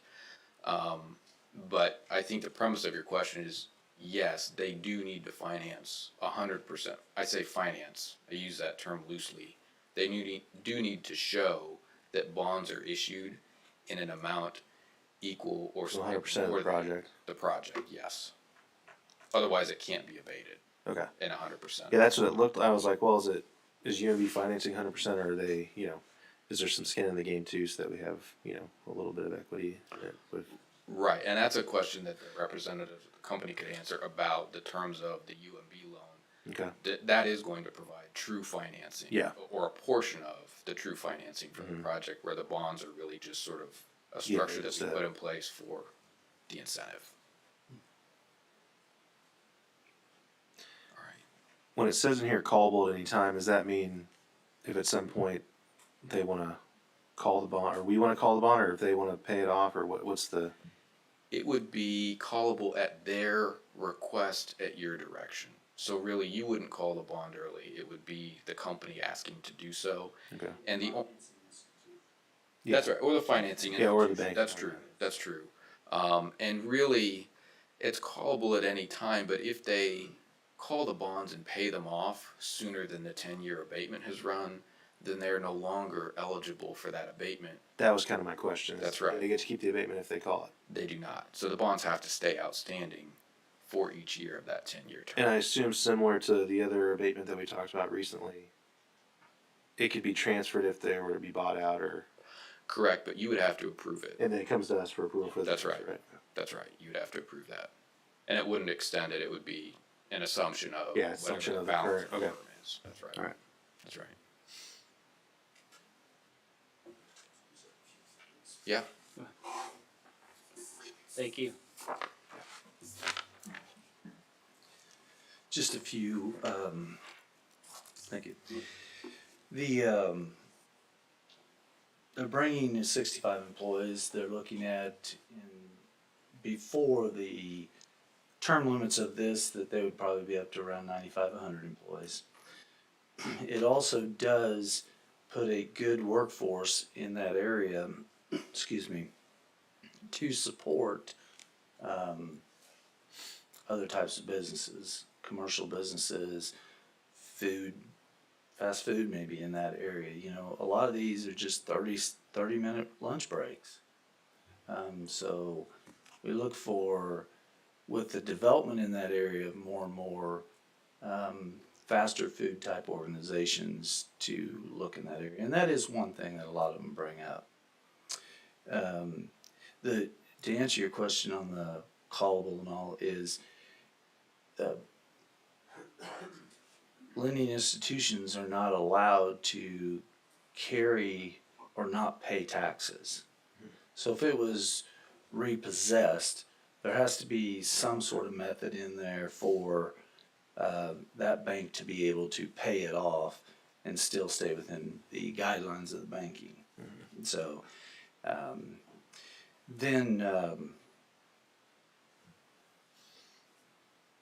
also want to clarify this. Also, it's not just Gemtech, it's Ridgeline LLC. Okay, just for the records. For the holding company. Yes. So, and then any other questions, be more than happy. I believe Dan would be more than happy, or Mike, to answer any questions on it. So, Sure, I'm sure we probably have it for you. Dan, would you be willing to just briefly tell us about what Gemtech is and what you guys do, just for those of us that don't know? Sure. Thank you for considering our this transaction, and thanks to Mr. Burton and Tyler Ellsworth for their help, and yours, Mayor Berkeley, for getting us this far. Our company makes industrial parts out of plastic, and so everything we sell, everything we sell becomes part of another product. And so we're selling to companies, we sell to BE Aerospace, a company called the Inficon that makes computer crystals, and we actually make the small packages that they ship the crystals in. And System Air, which is a large Canadian company that does radon evacuation systems under buildings, and we make fan housings for them. So we can make pretty much anything that's made by plastic injection molding if we have large enough machines. We have been operating, we had a predecessor company, and we've been, this business has been operating out of this facility in Olathe at Keeler and 157th Terrace for about 50 years. And I have owned it since July of 2008. We have 25,000 square feet in our facility now. We're way out of space. We've purchased 6 new machines, is it, Mike, in the past 5 or 6 years, and those all take space. And we've put machines where we were using for storage, and we're now storing some completed products in a trucking company's warehouse and some in our customer's warehouse. So we desperately need more space. The new facility we'll be working on phase 1, which will be 41,250 square feet, but we're buying 6 acres of land, and the 6 acres of land will allow a 45,000 square foot expansion down the road. My concern is that we're going to need the expansion almost by the time we move in, which would be in about a year if we can get this approval and move forward. The contractor and present also, besides Mike Miller, our president and general manager, is Tyler Hyatt, right behind Tyler Ellsworth, and he's with Rose Construction. And some of you might have met him at the Administrative Review Committee. I don't know if you were involved a couple weeks ago. So it's going to be a 41,250 square foot building to start with, steel frame building. We have the 65 employees are what we have right now in Olathe. So those would be 65 employees moving from Olathe to Blue Springs. And I'm not sure if I should say this or not, but based on what I've heard about relations with Olathe recently, maybe that's reason enough for you to give us our approval. But Just to clarify, Spring Hill, not Blue Springs. Oh, I'm sorry. We used to have a company in Blue Springs. Spring Hill. So anyhow, that's what we're doing. We would bring 65 employees immediately. We've been growing at a rate, our revenues have grown on average for the last 5 years at 12.8% a year.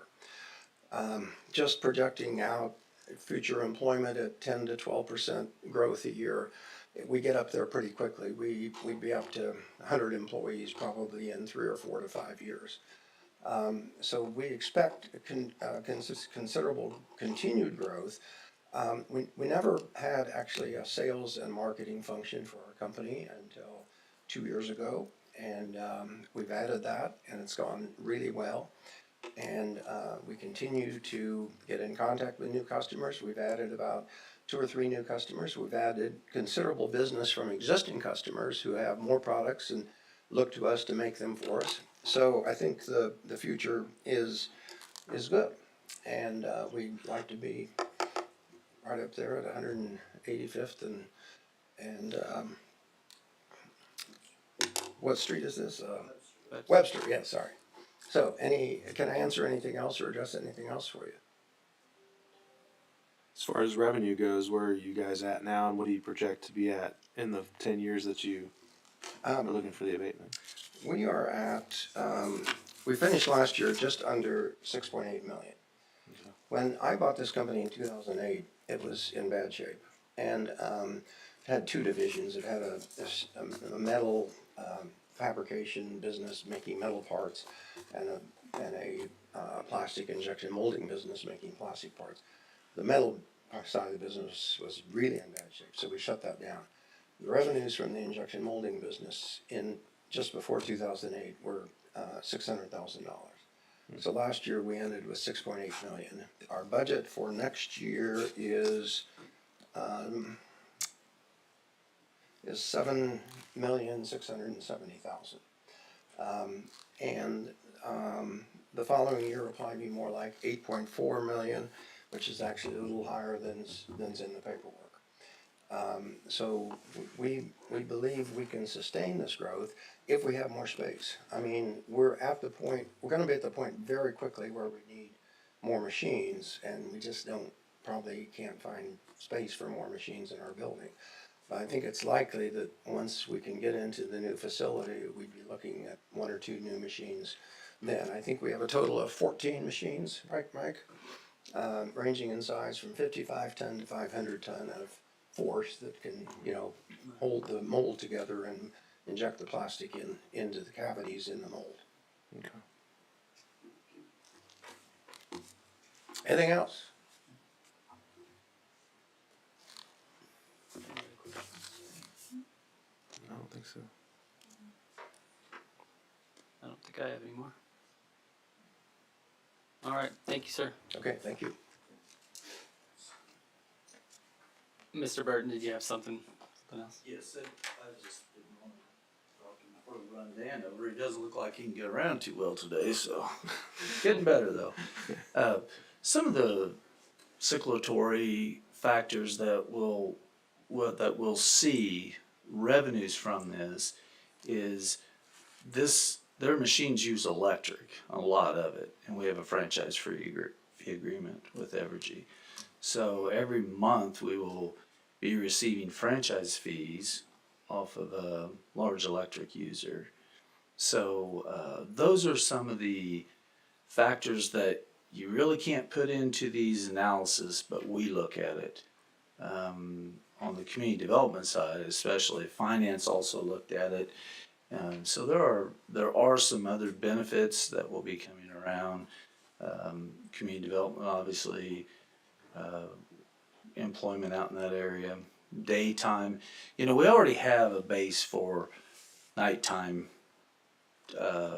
like a burger joint or something, because the people are home. But during the day is what most companies are worried about. Can they support their business during the day? That was kind of my question. Is that's kind of what we're looking for, right? But Yes. have we talked to anybody who says, "Hey, if this happens, we'd be more willing to come out"? Sure. Okay. Is there any kind of lead we can give to say, "Hey, we think this might happen if we are able to bring companies like this"? Probably not allowed to, Yeah. No. Okay. but we have talked to We speak quite a few. And every week, that's part of my round. Yeah. But yes, the mayor and I have spoken with some of them as well. Okay. Anyway, that's all I had. If you have any questions for finance or anyone, just let us know. Okay. Thank you. All right, now Mr. Rodolfo Arvalo, you can step up. Mayor, I think the discussion answered most of the questions. Okay. Is there anybody else that would like to speak or ask any questions? If not, we'll go ahead and close the public hearing at this time, and we will move on to the consent agenda. Oh, yeah, can somebody get Brian?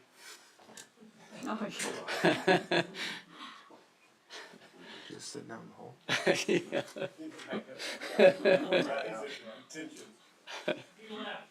Yeah.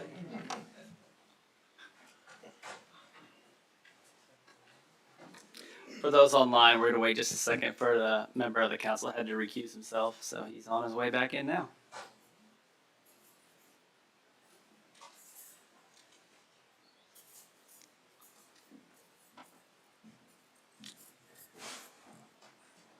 All right, now we'll move on to the consent agenda.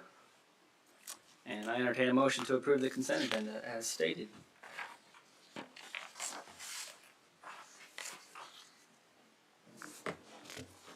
Move to approve the consent agenda? Second. I have a motion and a second. Is there any discussion? And if not, all those in favor? Aye. Aye. Aye. Aye. Motion carries 5-0-0. Next, we'll move on to formal action, and the first item on the agenda is consider approval of appropriation order number 2022-03-24. And Ms. Armstrong, you have the floor.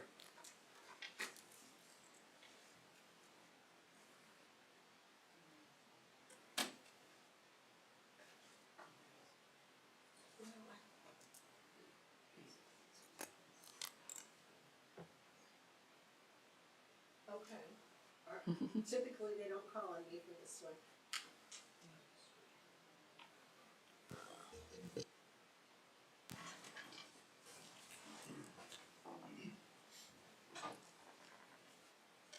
Thank you.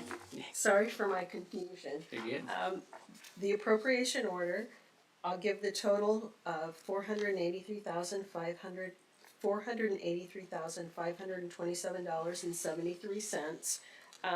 There is a claim presented for payment from J&T Auto, and this is why we put this on formal.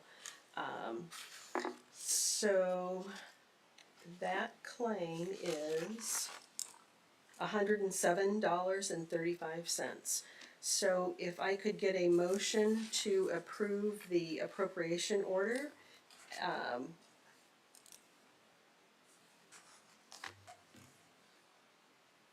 do we say how that's said? Can you help me on that one? Yes.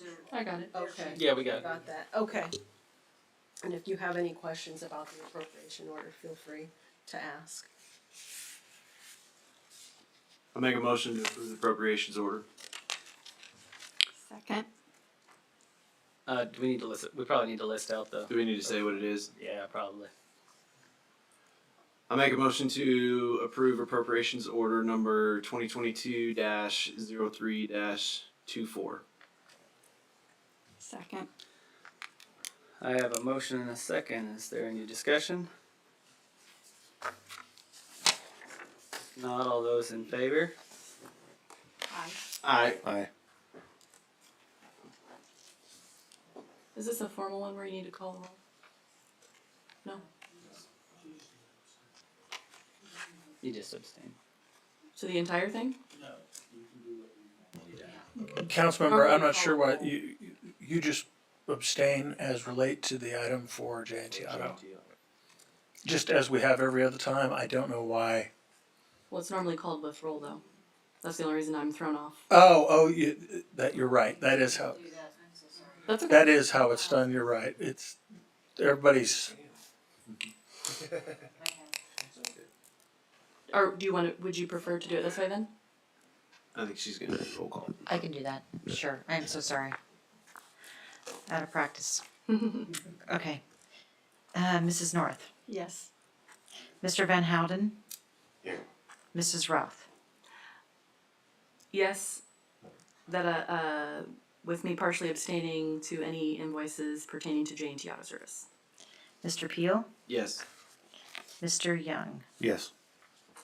Motion passes 5-0 with the statement of abstention from J&T Auto invoices. Thank you. Thank you. Thank you. We'll be better.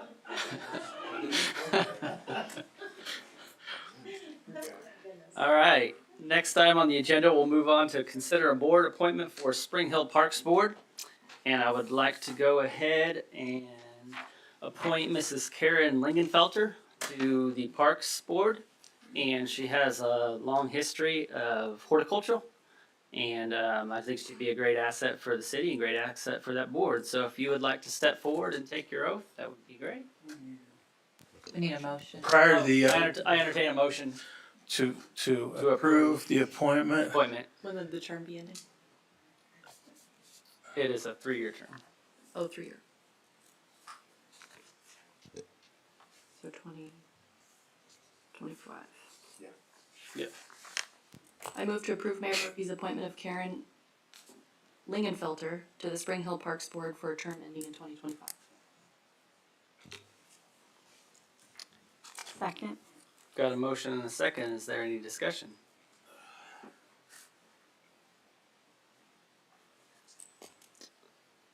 If not, all those in favor?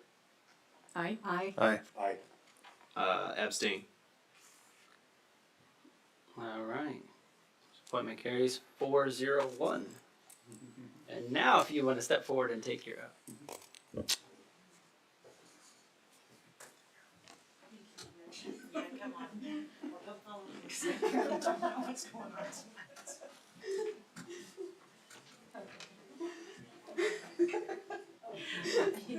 I don't have it next to me. Just turn around.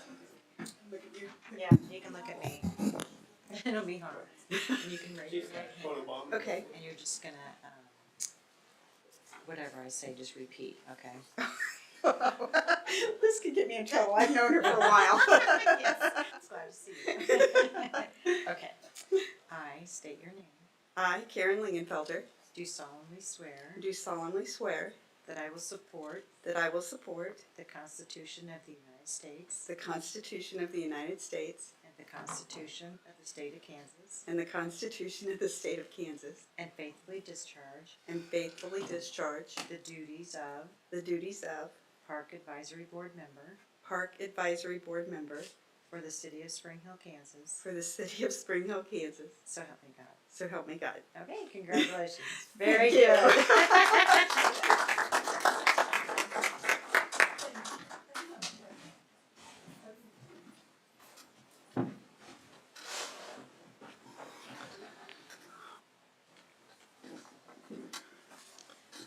All right, next item on the agenda is the consider the approval of construction observation agreement with Prairie Ridge at Spring Hill number 4 with Lamp Reinerson Inc. And Mr. Miller, or looks like Mr. Burton, has the floor. Thank you.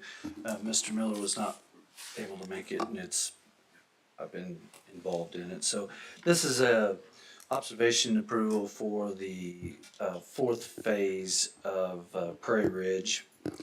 The fourth phase has already been put in. The observation was made by Lamper Nearson, as well as the construction observation, as well as all the plan review and all. Typically, the developer will just have contract with Lamper Nearson. 90% of them do. In this case, Mr. Marketeer chose not to, so he has contract with us, and he pays us, and we pay Lamper Nearson. So, however it works, Lamper Nearson still gets their money, and maybe I don't know why he chose to do it that way, but we work with all the developers on however they want to do it. So this is no money out of our pocket. It will be strictly that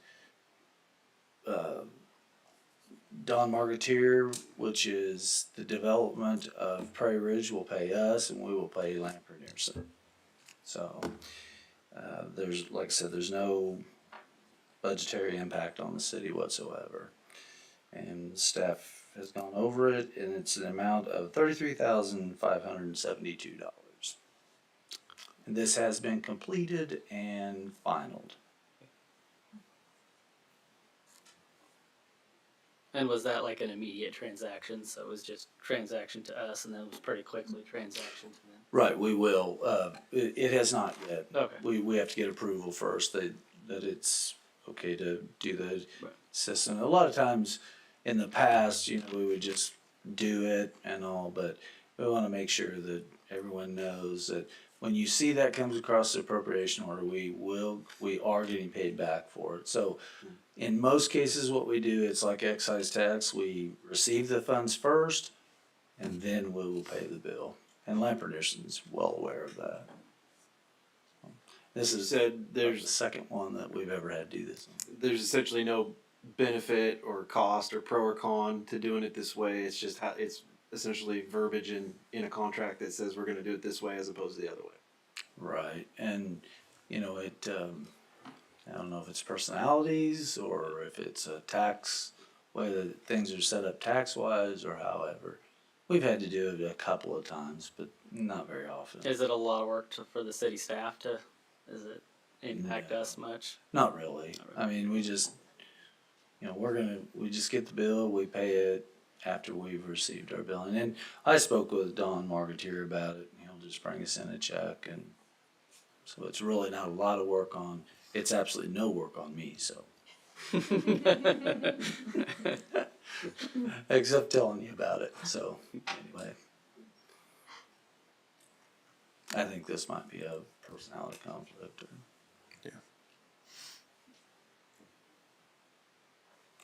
Any other questions? yeah, thank you. If not, I entertain a motion. Move to approve the task order from Lamper Nearson Inc. in the amount of 33,000. Whew. Decimal placement is important. $33,572 for construction observation on Prairie Ridge at Spring Hill number 4, and authorize the mayor to execute the agreement. Thank you. Second. I've got a motion and a second. Is there any discussion?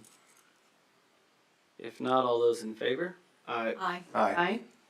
Motion carries 5-0. Thank you. Thank you, Pat. Thank you.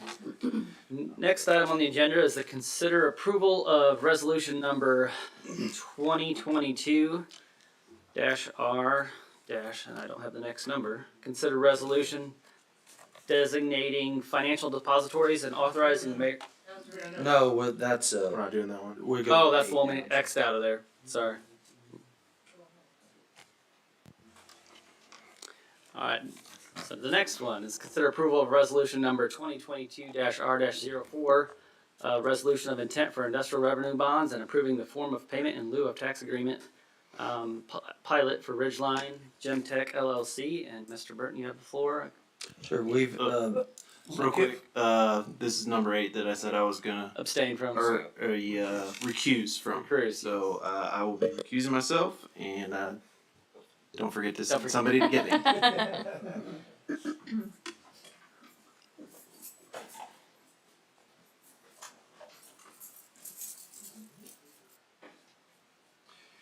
Alright, Mr. Burton. okay. So we've discussed it in public hearing, and it is we've explained Kutak Rock is our bond counsel, and I believe we're just looking for a resolution on it, and that would be 2022 -R-04.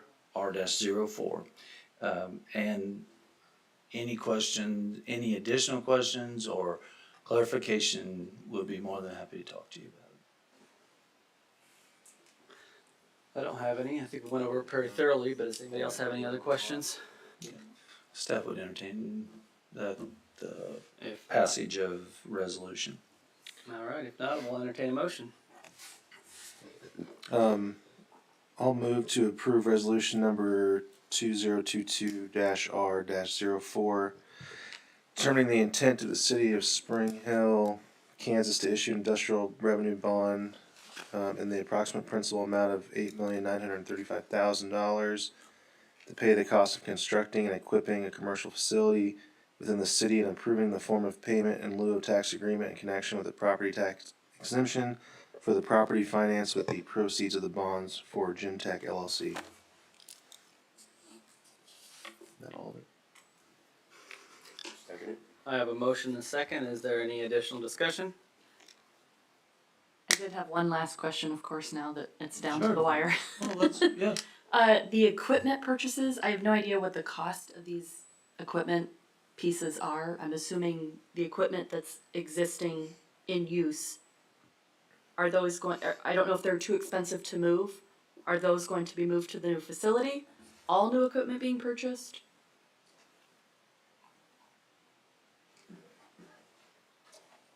Good question. I also want to clarify one other point. We'll move the machines. They're not too big to move. They're expensive to move. So we're looking at somewhere between $300,000 and $500,000 in moving cost. But and all the auxiliary equipment we will move. We have quite a bit of equipment we use for assembly operations for some customers. We have a tool room, which is like a metal workshop, where we make repairs to molds, and at times we have built new molds, and everything will be moved. The only equipment that will be part of the construction will be an overhead crane system, which we badly need, and these molds can weigh a ton to 3 tons.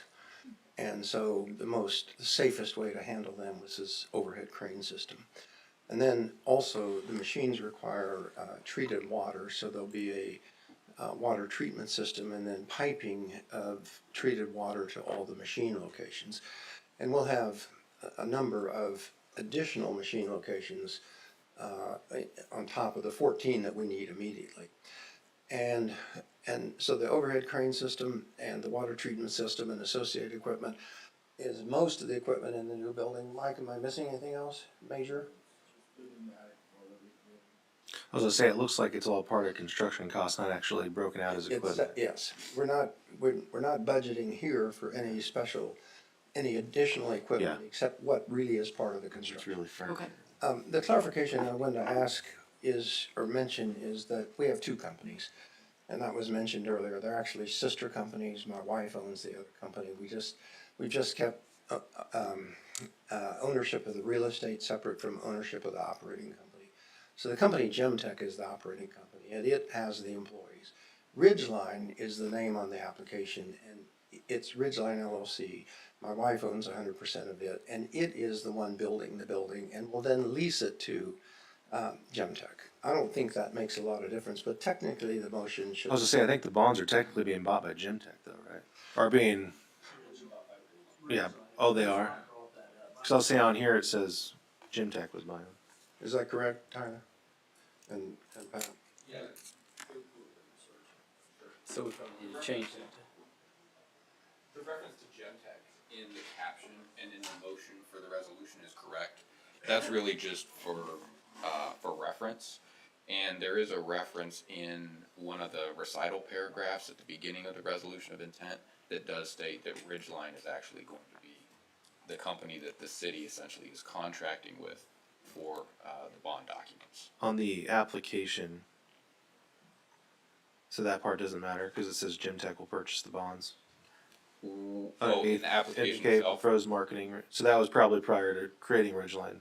Yeah, there was some back and forth on Yeah. whether it would be Ridgeline or. So the holding company is who's actually gonna buy the bonds. Right, Okay. right. The city will actually lease to and from Ridgeline, and then Ridgeline will Sublease it, okay. That's right. Yep.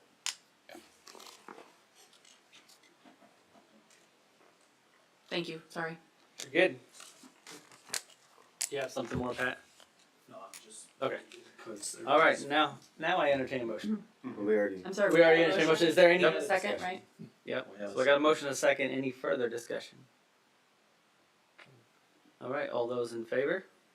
Aye. Aye. Aye. Motion carries 4-0-1. Thank you. And we do look forward to working with them so far. Everything, they're a great company and right on the ball. As a matter of fact, most of the building permit stuff is already completed, so. Thank you. All right, thank you. Next item on the agenda. Oh, let's get Brian before we go to the next item. Thank you, Miss Jerry.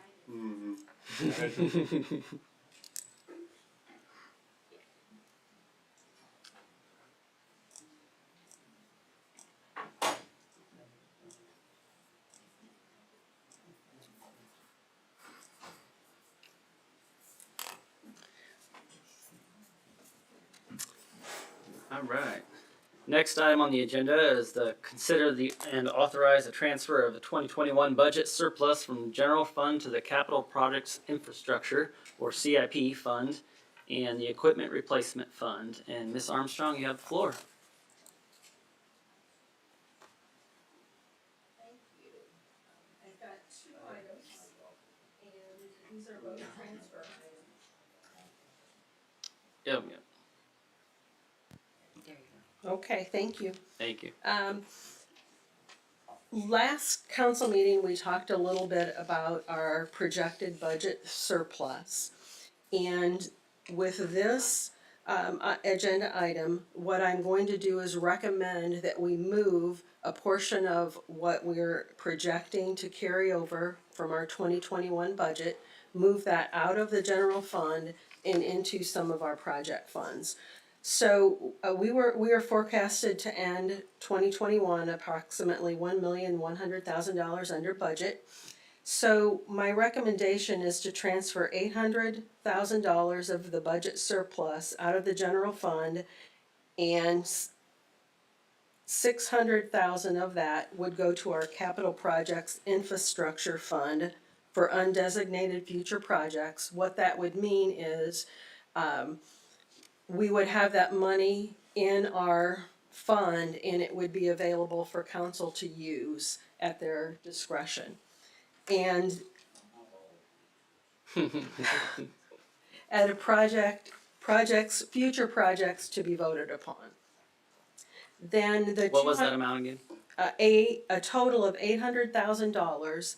600,000 of that would go to the CIP, Capital Projects Infrastructure Fund, and then 200,000 would go to our Equipment Replacement Fund. And that Equipment Replacement Fund is the fund that was under discussion last meeting, where we have recently made some purchases out of that fund to avoid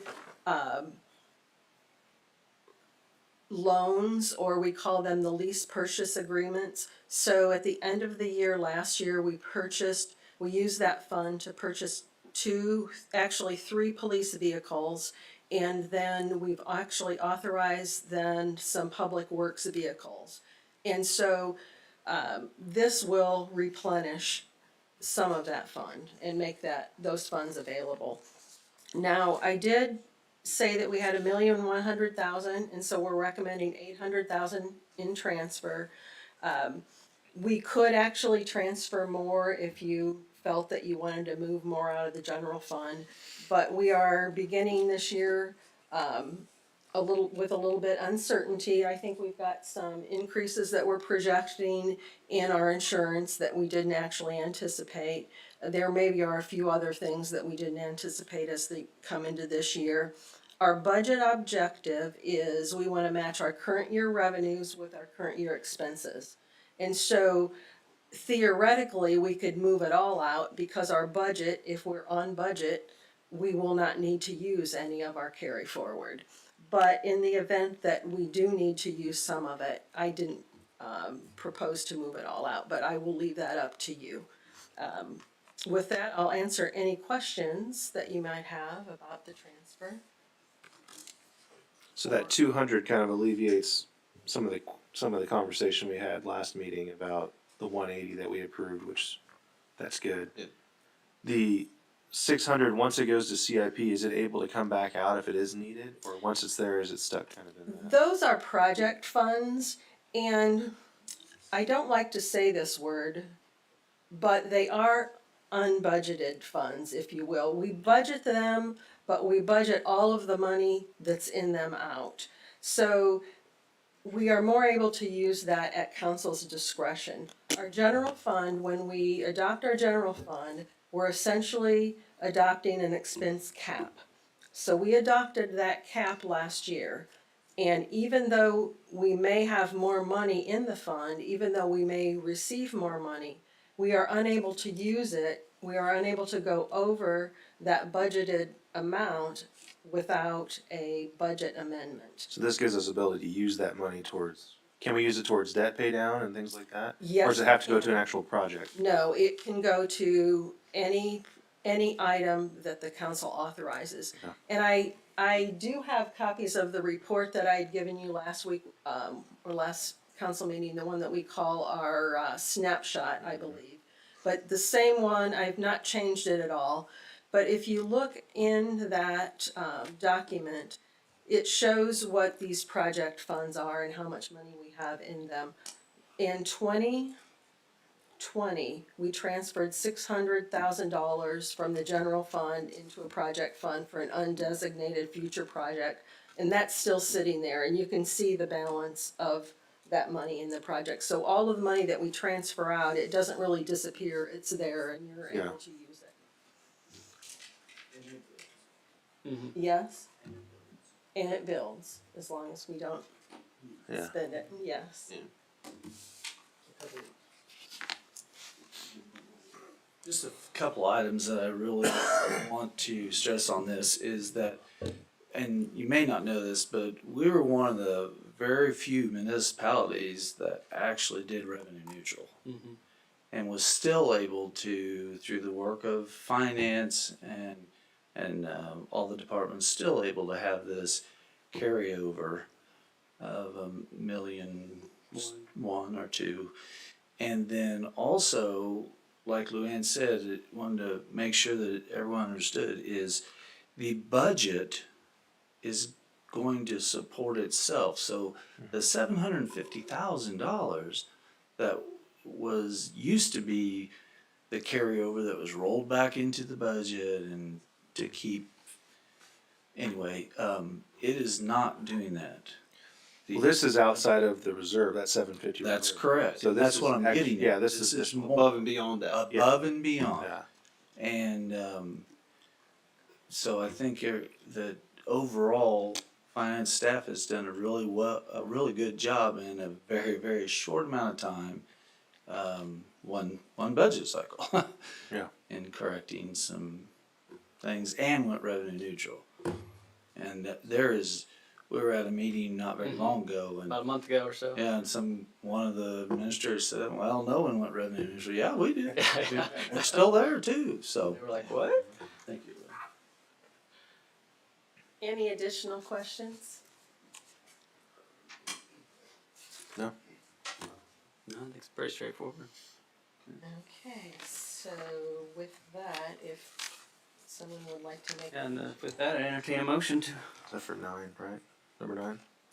number 10. Correct. Number 9. This is nine. 9, sorry, 9. This is nine. Yep, 9. So I'll move to approve and authorize the transfer of $600,000 to the capital projects infrastructure fund and $200,000 to the equipment replacement fund from the 2021 general fund budget. Second? Got a motion and a second. Is there any additional discussion? Not all those in favor? Aye. Aye. Motion carries 5-0-0. So before I move to 10, there's one other thing that I wanted to say. I will make this transfer effective 2021. So the next time you see the fiscals for 2021, you will not see that $2 million item anymore. It will be reduced by the $800,000. So just to kind of make that clear. Great. Okay, the next item is also a transfer, and this is somewhat a cleanup item. I'm asking you to consider and authorize a transfer of $95,440 from the Special Highway Fund to the Dayton Creek Benefit District 4 6th Plat Project. And what has happened on this, back in March of 2021, a year ago, Council authorized a change order for the Dayton Creek Benefit District 4 6th Plat Project that included paving on Lone Elm Road. A portion of the paving was covered through a reimbursement agreement that was between the city, the school district, and Dr. Vince. And another portion was to be paid by the city. Well, we honored the reimbursement agreement and all of those payments were made, but this reimbursement was left unreimbursed. So the result is that that project was over expenditures and we need to transfer this expense in. So the paving on Lone Elm that we're speaking of was $95,440.54, and we are looking to make that transfer from our consolidated highway fund. I've attached the information that shows the original agenda item, and then on page 2 and 3 of that, you'll see the actual portions of Lone Elm Road that this is pertaining to.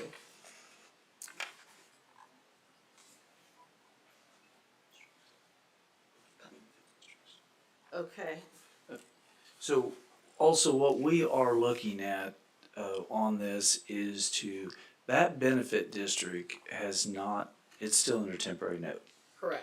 And it will be coming to you for permanent bonding on it and all, permanent financing.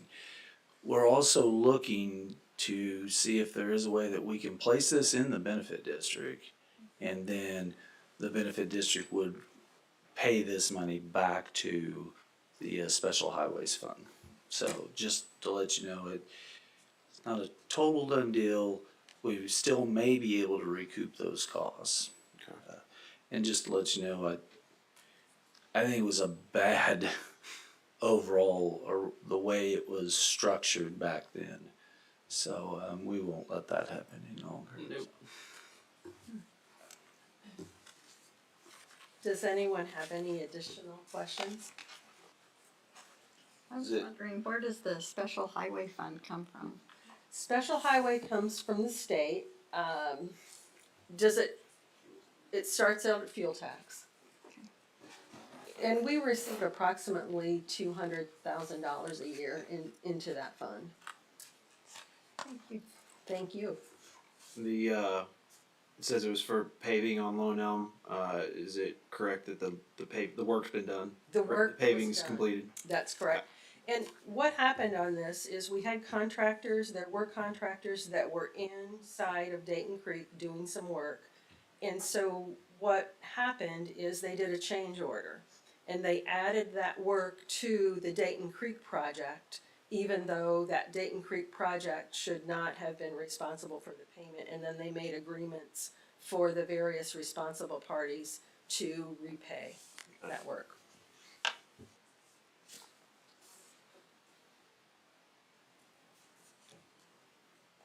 Any other questions? If not, I entertain a motion. I move to approve and authorize a transfer of $95,440.54 from the Consolidated Highway Fund to the Dayton Creek Benefit District 4 Six Plat Project. Second. I have a motion and a second. Is there any further discussion? If not, all those in favor? Aye. Aye. Motion carries 5-0-0. Thank you.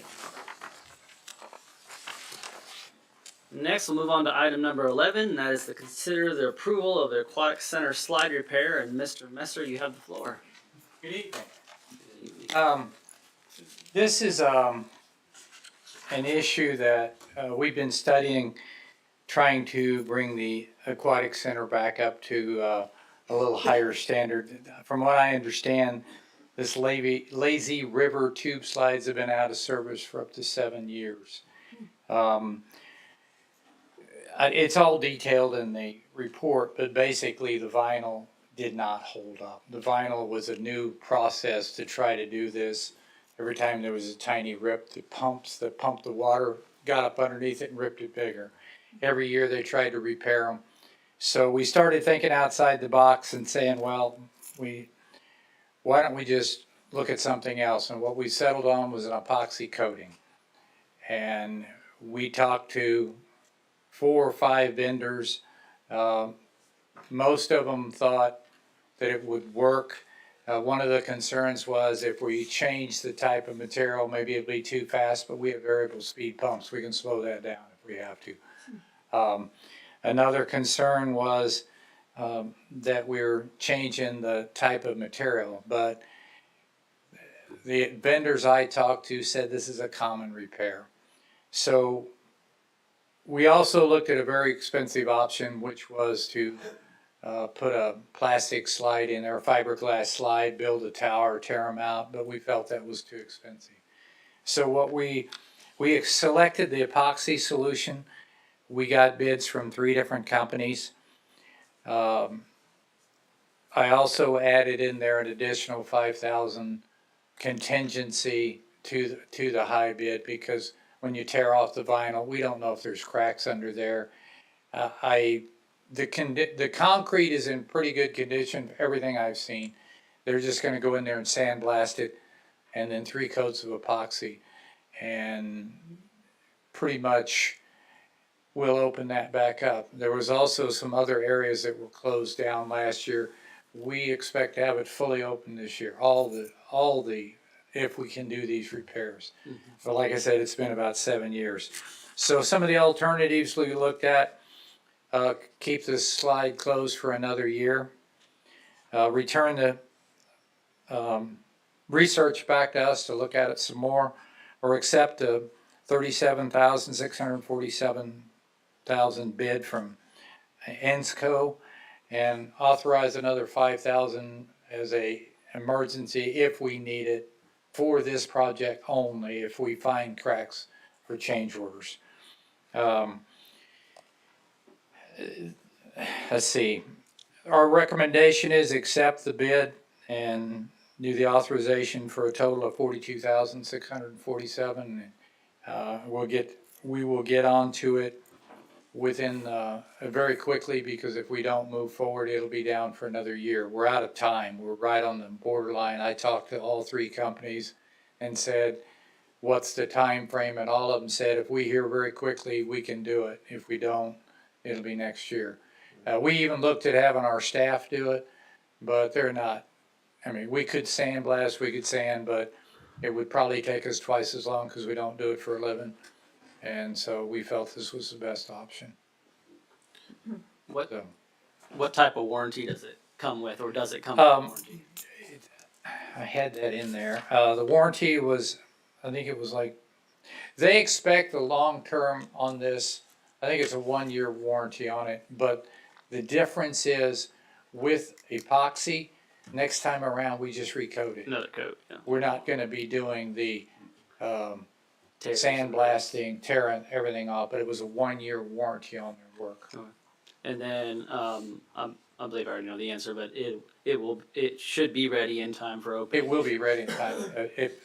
Well, weather permitting, I can't. Yeah. I mean, Yeah. but we can slide the filling of the pool a little bit, but we're looking at seven days for it to dry after they're completed. But they all assured me they would be in pretty quickly and do it. And we might even make sure that it gets done. Staff will make sure. We might pull the vinyl off and get them a day jump on it if we had to. But I'm pretty excited. I think we can get it done, and I think we can get the whole place open for a change. I know from personal standpoint, I've got 4 kids, and my 2 younger kids have never experienced it 'cause Yeah. it's been broke the entire time they have it. So it'll be nice on that. There was talk about, well, it's gonna take more staff, but we looked at that and, I think it's just another, it's like the one area that was closed down last year that thought we didn't have enough staff, but we do have enough staff. We will get enough staff. I think it's vital that we open the whole thing up. Absolutely. So, Did you hear anything about? And I'm just asking. I don't know anything. How the chlorine affects the epoxy? Does it have any effect on? no, it? they use it in It's all good. pools. They use it in pools. Okay. In fact, they gave me an example. They just did Roland Park. Okay. Same process, same material. And we got bids individually, but we didn't say, tell us what product you want to use. And all 3 of them came back with the exact same product, so which tells me that they've done it before and they're same vendor, same product. So I'm pretty comfortable with the product they selected. Is our staff able to, I assume so, able to apply the epoxy coating next year, a couple years from now, whenever we need Well, they're it? saying it's 5 to 7 years before it has to be recoated, and Okay. I would imagine we probably could if, at that point in time, it's just a 2-part process. Mhm. But the fact that this time it's sandblasting, get the old Right. glue out, and the prep work, and there is 3 coats on this one. Next one will be a overcoat, but there's 3 coats on this sealer and 2 other coats on this, so it's a little bit more complex. Mm-hmm. I was just looking long term if we were able to not have to hire it out again. Yeah. When it comes. I wouldn't be surprised. I mean, I've done epoxy floors. There's nothing. Yeah. And it would almost be like painting an epoxy floor with this 2-part process and hardener and be able to do it. I think we could do it quite easily. But this first time, the sandblasting and the specialized equipment they have at their disposal, Yeah. we would be renting and leasing. Would you say the ratings are all the same on these companies, or what do you think the cost difference came from as far as the bids go? I think the time, I guess time and labor, but the material was identical.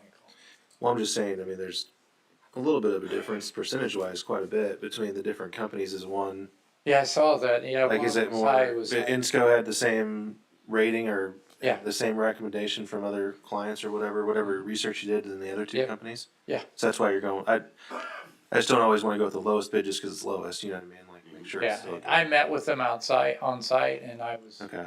I was very comfortable So they you're knew what they comfortable were with doing. that. And And you they think- they provided references to, Okay, cool. Do you think 5,000 is enough or? I think that's probably not even gonna be used, quite Okay, honestly. all right. I just was, just, I don't know what's under there. I know there are a few little hairline surface cracks, but we just wanted to make sure in case there were others. Okay.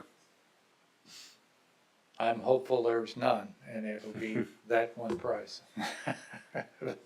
Better safe, I mean, I didn't wanna, I don't wanna have, we don't have time to shut the Yeah, you don't project want to down get and stuck come and then have to back, come back. Yeah. get stuck in Never Land on it. So, Any other questions? I'm glad that INSCO gave you the reference to the other pools that had used their product. Yes. Because I noticed on the information, DACO had several, like Lee Summit and Lewisburg's Aquatic Center and Fort Leavenworth, so. Yeah. Since they're using the same material, and did you get to talk to that pool that had that applied, or did you go there to see it in person? I did not. Give them a call. Okay. They may have had complications through the process that they found that they would have done differently or better, or Okay, I will do even that. just tiny bits of little advice or anything. Okay, Yeah, I would definitely give them a call. They can give you nothing but good information. okay, sounds good. How long ago was it that they had them apply it, just out of curiosity? I'm sorry, From that reference, Rolling? Roland Park. Roland Park they done it last year. last year. Okay. So they've had at least a year of use at it. Yes. So we, like to Brian's point, yeah, we'd have some Okay, information. and if I find anything, I'll shut her down if I find anything. Damaging. Yeah. Yeah. Probably more of, hey, when they offer these two solutions, do this one. Exactly. Type thing. Yeah, You get this choice. Take option B. yeah, okay. Cool. All right. Any other questions? If not, I entertain a motion. I move to approve the bid for INSCO for $37,647 and authorize unforeseen change orders not to exceed $5,000 for a total of $42,647. Second.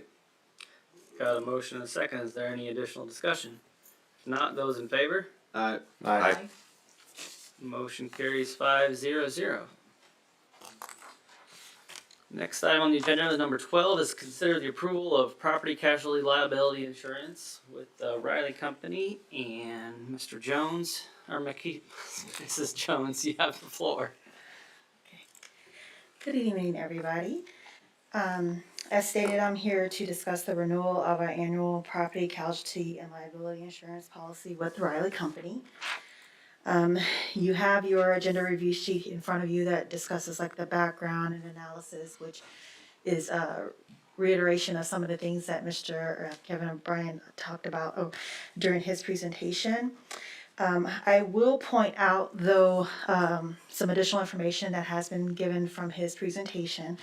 So there was a question about the annual aggregate limits with regard to the differences between travelers and EMC for law enforcement liability, public official errors and omissions liability, and employment practice liability.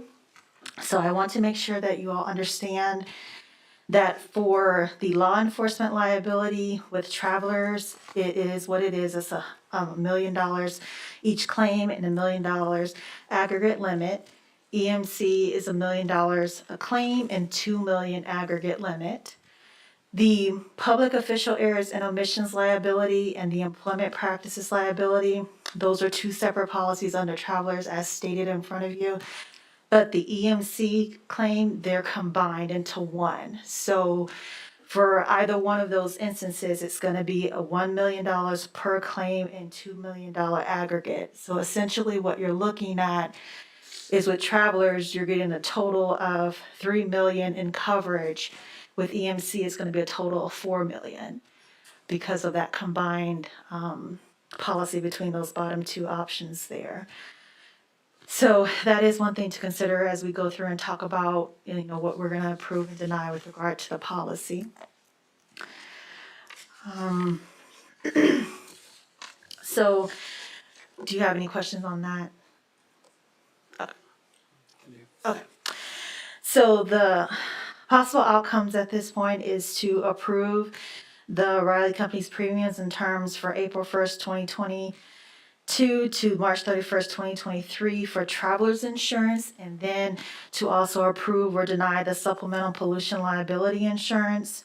Option 2 is to approve the Riley's premiums for the same term period for EMC, and then to approve or deny the supplemental pollution liability insurance.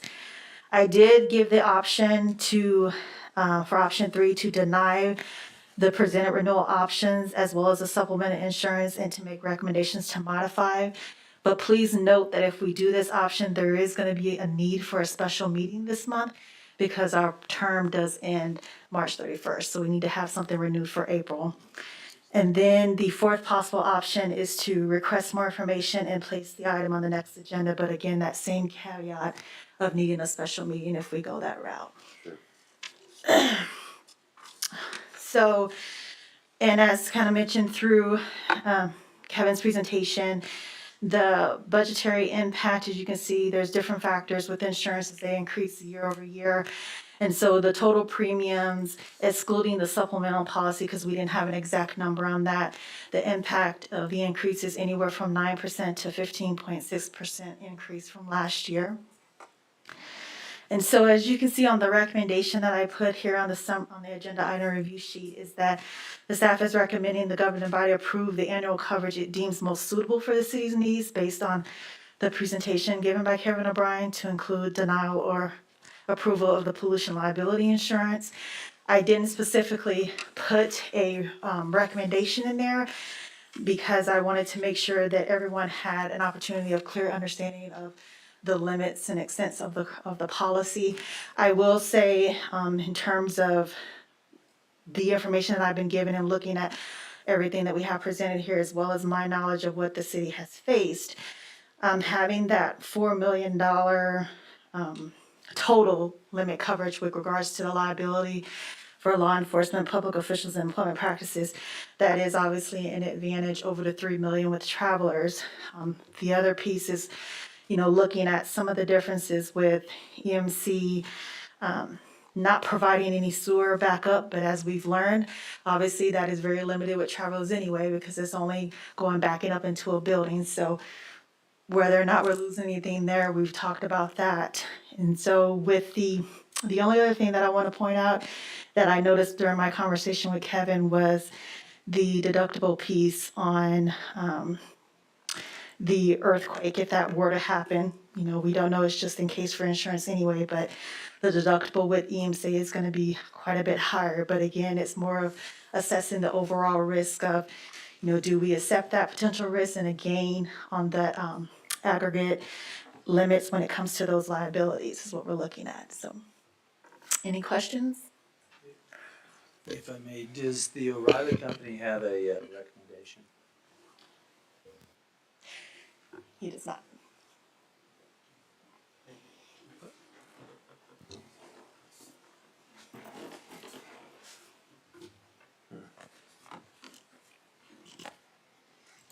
Any questions? Any further questions?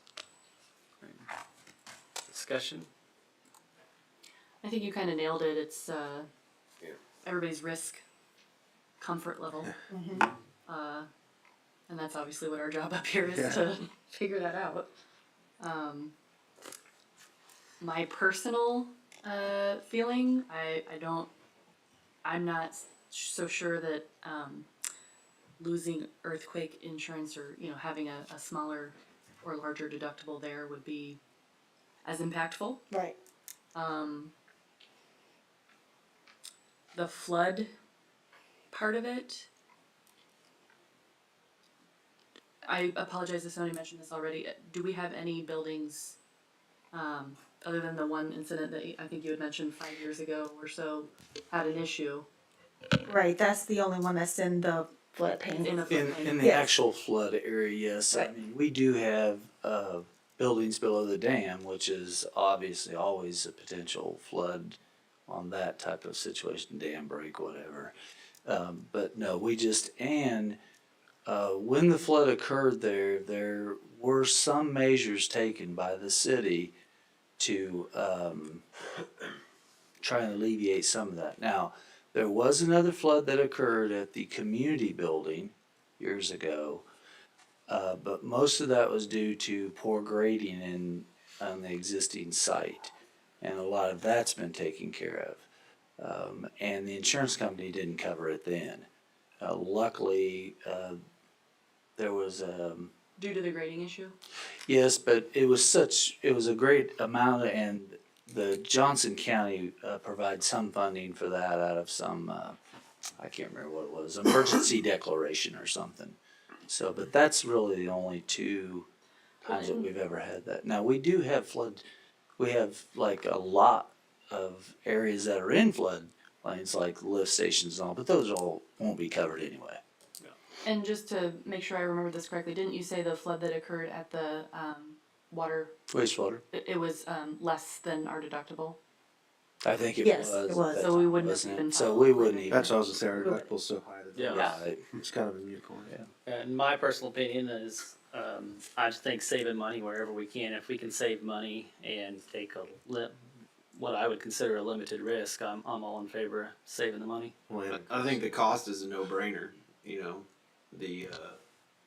I think the dividend, bonus is a huge incentive perk Absolutely. I mean, that tips the scale for me. Yeah. If we got back half of what the average is, we're gonna be real close to what our premium was last year. You know, looking at $4,000, $5,000, $6,000 going up. Well, and the extra $1 million in coverage too. And it seems like there's some better spots in some of them, Yeah. like Yeah. where EMC beats them out. So I think EMC is a no-brainer, and like the real question is, do we want to add on pollution or not? And remember, earthquake, we're not even considered an earthquake zone, and if it does It's happen, Kansas. there will be an emergency declaration. Yeah, if we have one that bad, it's probably gonna be. Yeah, and once again, like I say, I'm all for saving money.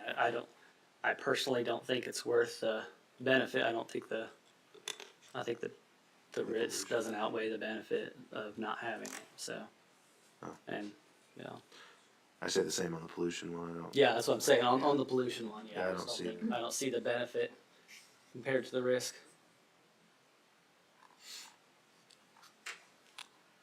We ready to? And then the dividend, like Brian said, the dividend thing is huge. I think that's a big selling point for them. So it sounds like it sounds like you guys are going to be approving EMC and denying the EMC. pollution. Number 2. How do we? Read that? Do we say it? When you make the motion ahead of time, it would be easiest to also include your recommendations for each rider. And if I understand correctly, what you're saying is that, or you're discussing and anticipating motion to adopt the EMC as the insurance, to not adopt a pollution rider, and to adopt the cyber coverage that the city has previously used. Yes. Are there any additional riders that I'm missing, Kel? That's my understanding, but I think it would be easier if we make sure we hit each of those. Do it all in one motion. Yeah. Yeah. If there are no other discussions or questions, I would entertain a motion. Whoever wants to tackle that, baby. Yeah.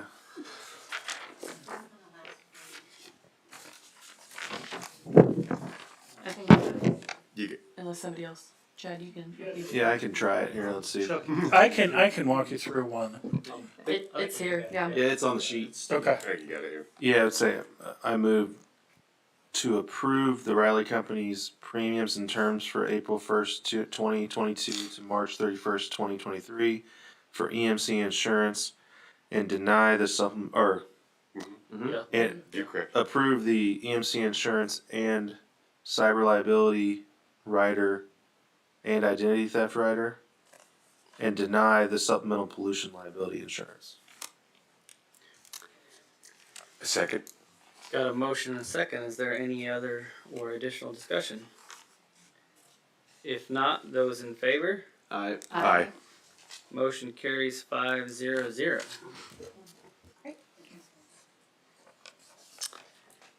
And with that, we will move on to announce. Oh, who's seconded? Yeah. Shit.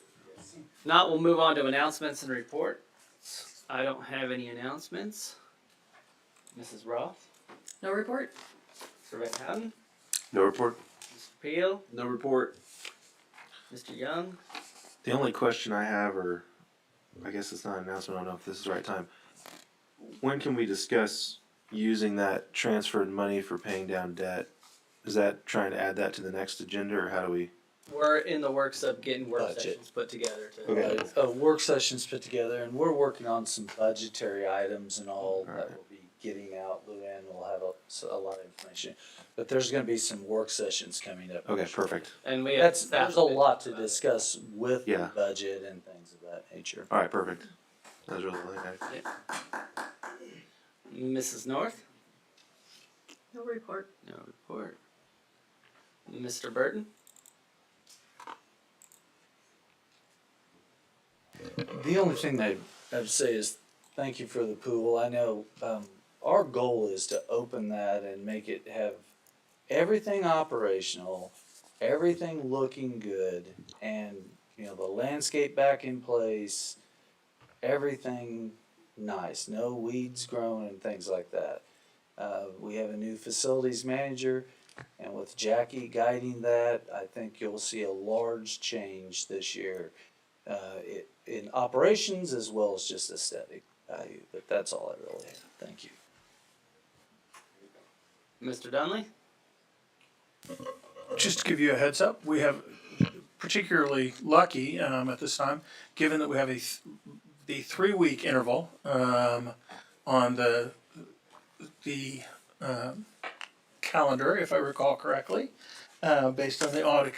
We will have a number of new ordinances, or we hope to have a number of new ordinances for proposal before you at the next meeting.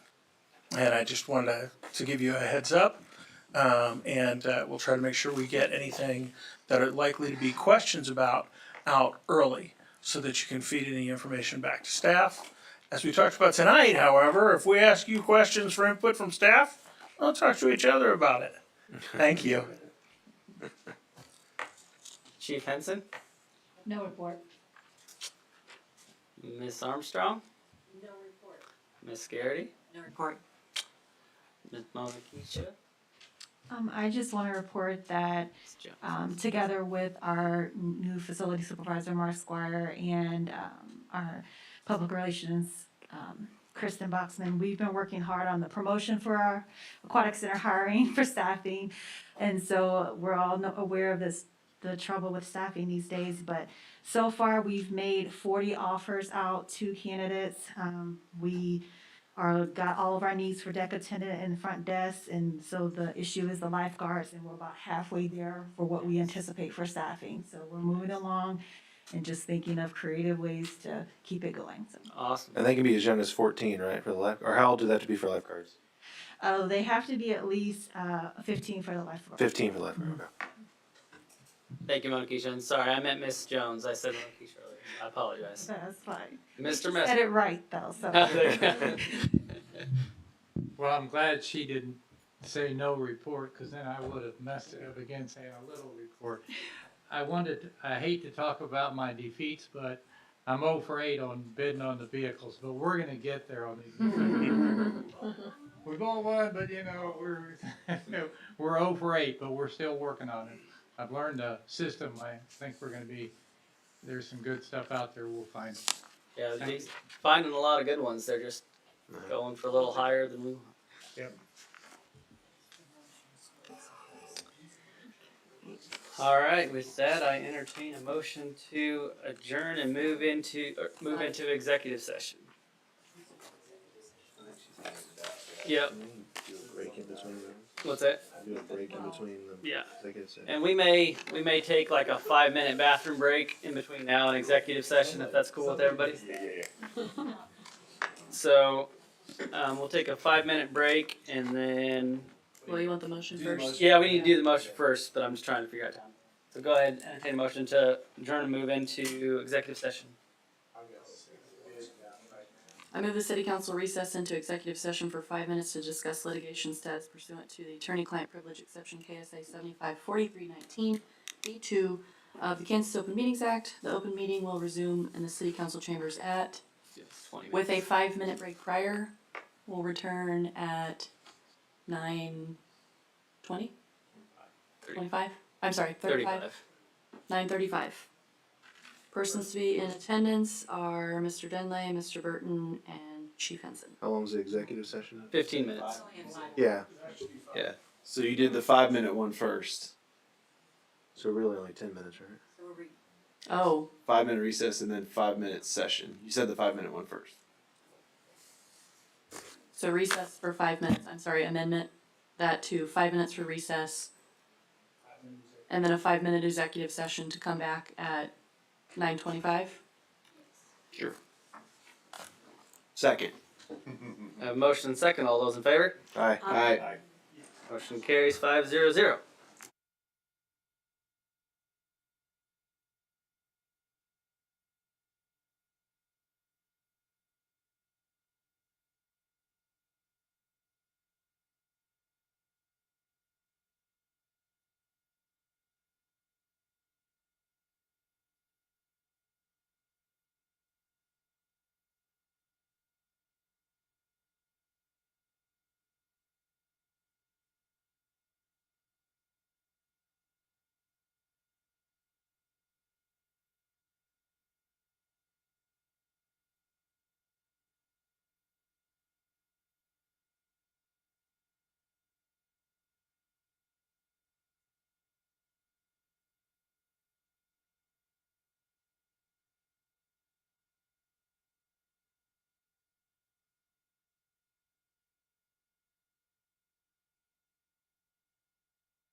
get going here again. Let the record reflect that the governing body reconvened into open session at, say, 9:26. No votes were taken or decisions made during the executive session. The discussion was limited to the subject stated. Now I entertain a motion for executive session number 2. I make a motion for executive session number 2. Well, no, there's a You gotta read the whole. there's a official reading. It's full.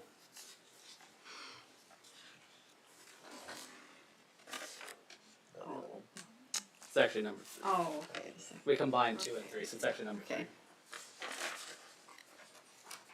I move the city council recess into executive session for 15 minutes due to discuss litigation investigation in anticipation pursuant to the attorney-client privilege exception of KSA 75-4319B2 of the Kansas Open Meetings Act. The open meeting will resume in the city council chambers at Let's just say 9:45? 9:45. 9:45 p.m. Persons to be in attendance are the following: F. Charles Dunlay, Patrick Burton, City Attorney, Interim City Administrator. Second? I have a motion and a second. All those in favor? Aye. Motion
Out of character for you?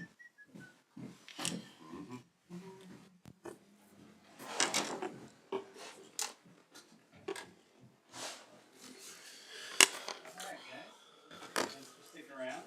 Oh, I'm not quite on yet. Don't hear you. Now I'm on. There you go. All right. Let the record reflect that the governing body reconvened into open session at 9:45. No votes were taken or decisions made during the executive session. The discussion was limited to the subject stated. With that, I entertain a motion to adjourn. So moved? Second. Got a motion and a second. All those in favor? Aye. Motion carries 5-0-0. Thank you guys and have a good night.